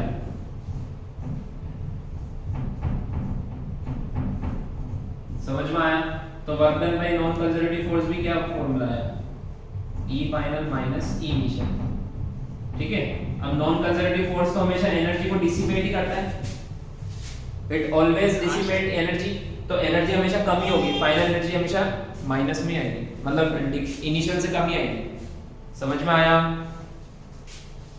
हाँ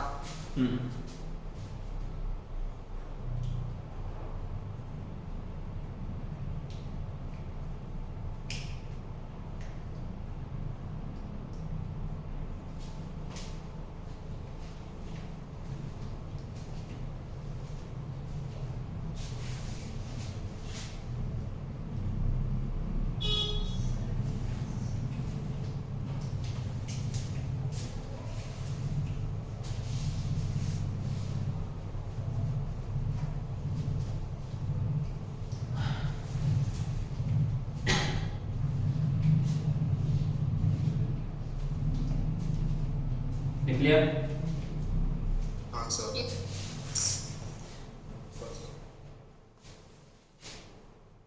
सर वेट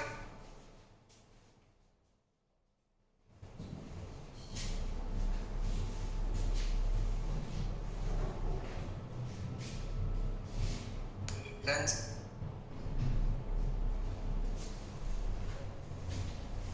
सर और कितना बाकी है?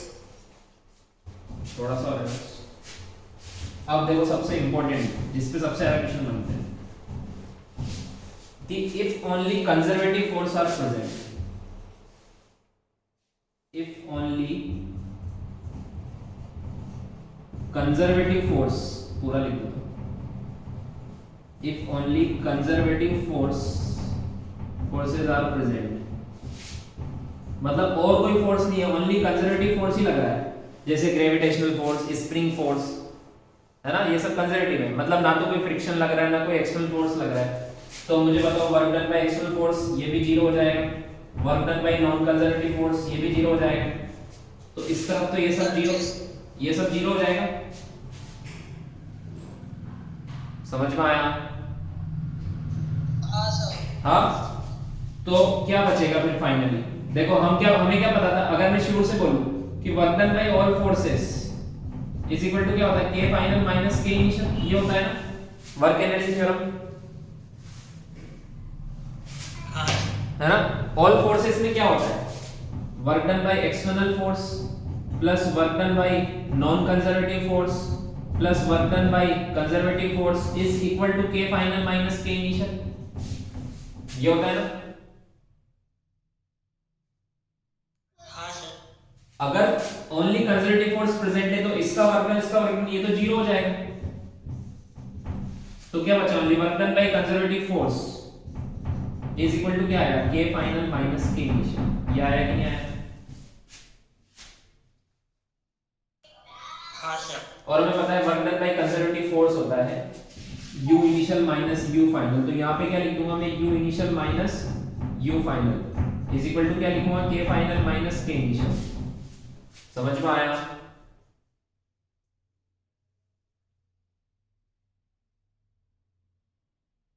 हाँ सर। तो अब देखो इसका मतलब क्या है कि जितना पोटेंशियल एनर्जी कम हो रही है उतनी काइनेटिक एनर्जी बढ़ रही है, u initial minus u final, मतलब पोटेंशियल एनर्जी का change is equal to change in, अगर सिर्फ कंजर्वेटिव फोर्स लगते हैं तो पोटेंशियल एनर्जी कम होती है तो काइनेटिक एनर्जी बढ़ जाती है, और अगर पोटेंशियल एनर्जी बढ़ती है तो काइनेटिक एनर्जी कम हो जाती है। समझ में आया क्या? हाँ सर। बट टोटल एनर्जी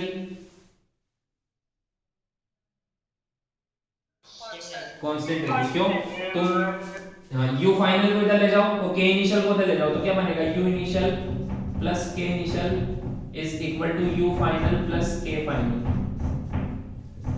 मतलब total initial energy is equal to total final energy, means energy is conserved. कब एनर्जी कंजर्व्ड है, means change in total energy is zero, change in total energy, देखो इधर अगर ये दोनों का वर्क भी जीरो हो गया तो E final minus E initial क्या आ जाएगा, जीरो, मतलब एनर्जी कंजर्व है ना। हाँ समझ में आया? तो कंजर्वेशन ऑफ एनर्जी, क्वेश्चन में एनर्जी कंजर्वेशन कब लगाना है, डायरेक्ट मैंने वो क्वेश्चन लिखा है बोला एनर्जी कंजर्वेशन लगा दो, तो ऐसा कब हो सकता है, कब लगा सकते हैं? सिर्फ कंजर्वेटिव को करता हूँ हाँ, जब ओनली सेम रहेगा।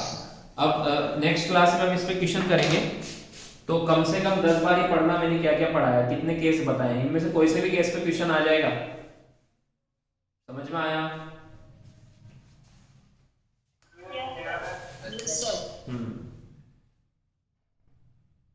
लिख लो। होगा सर। हो गया? सर हाँ बोलो।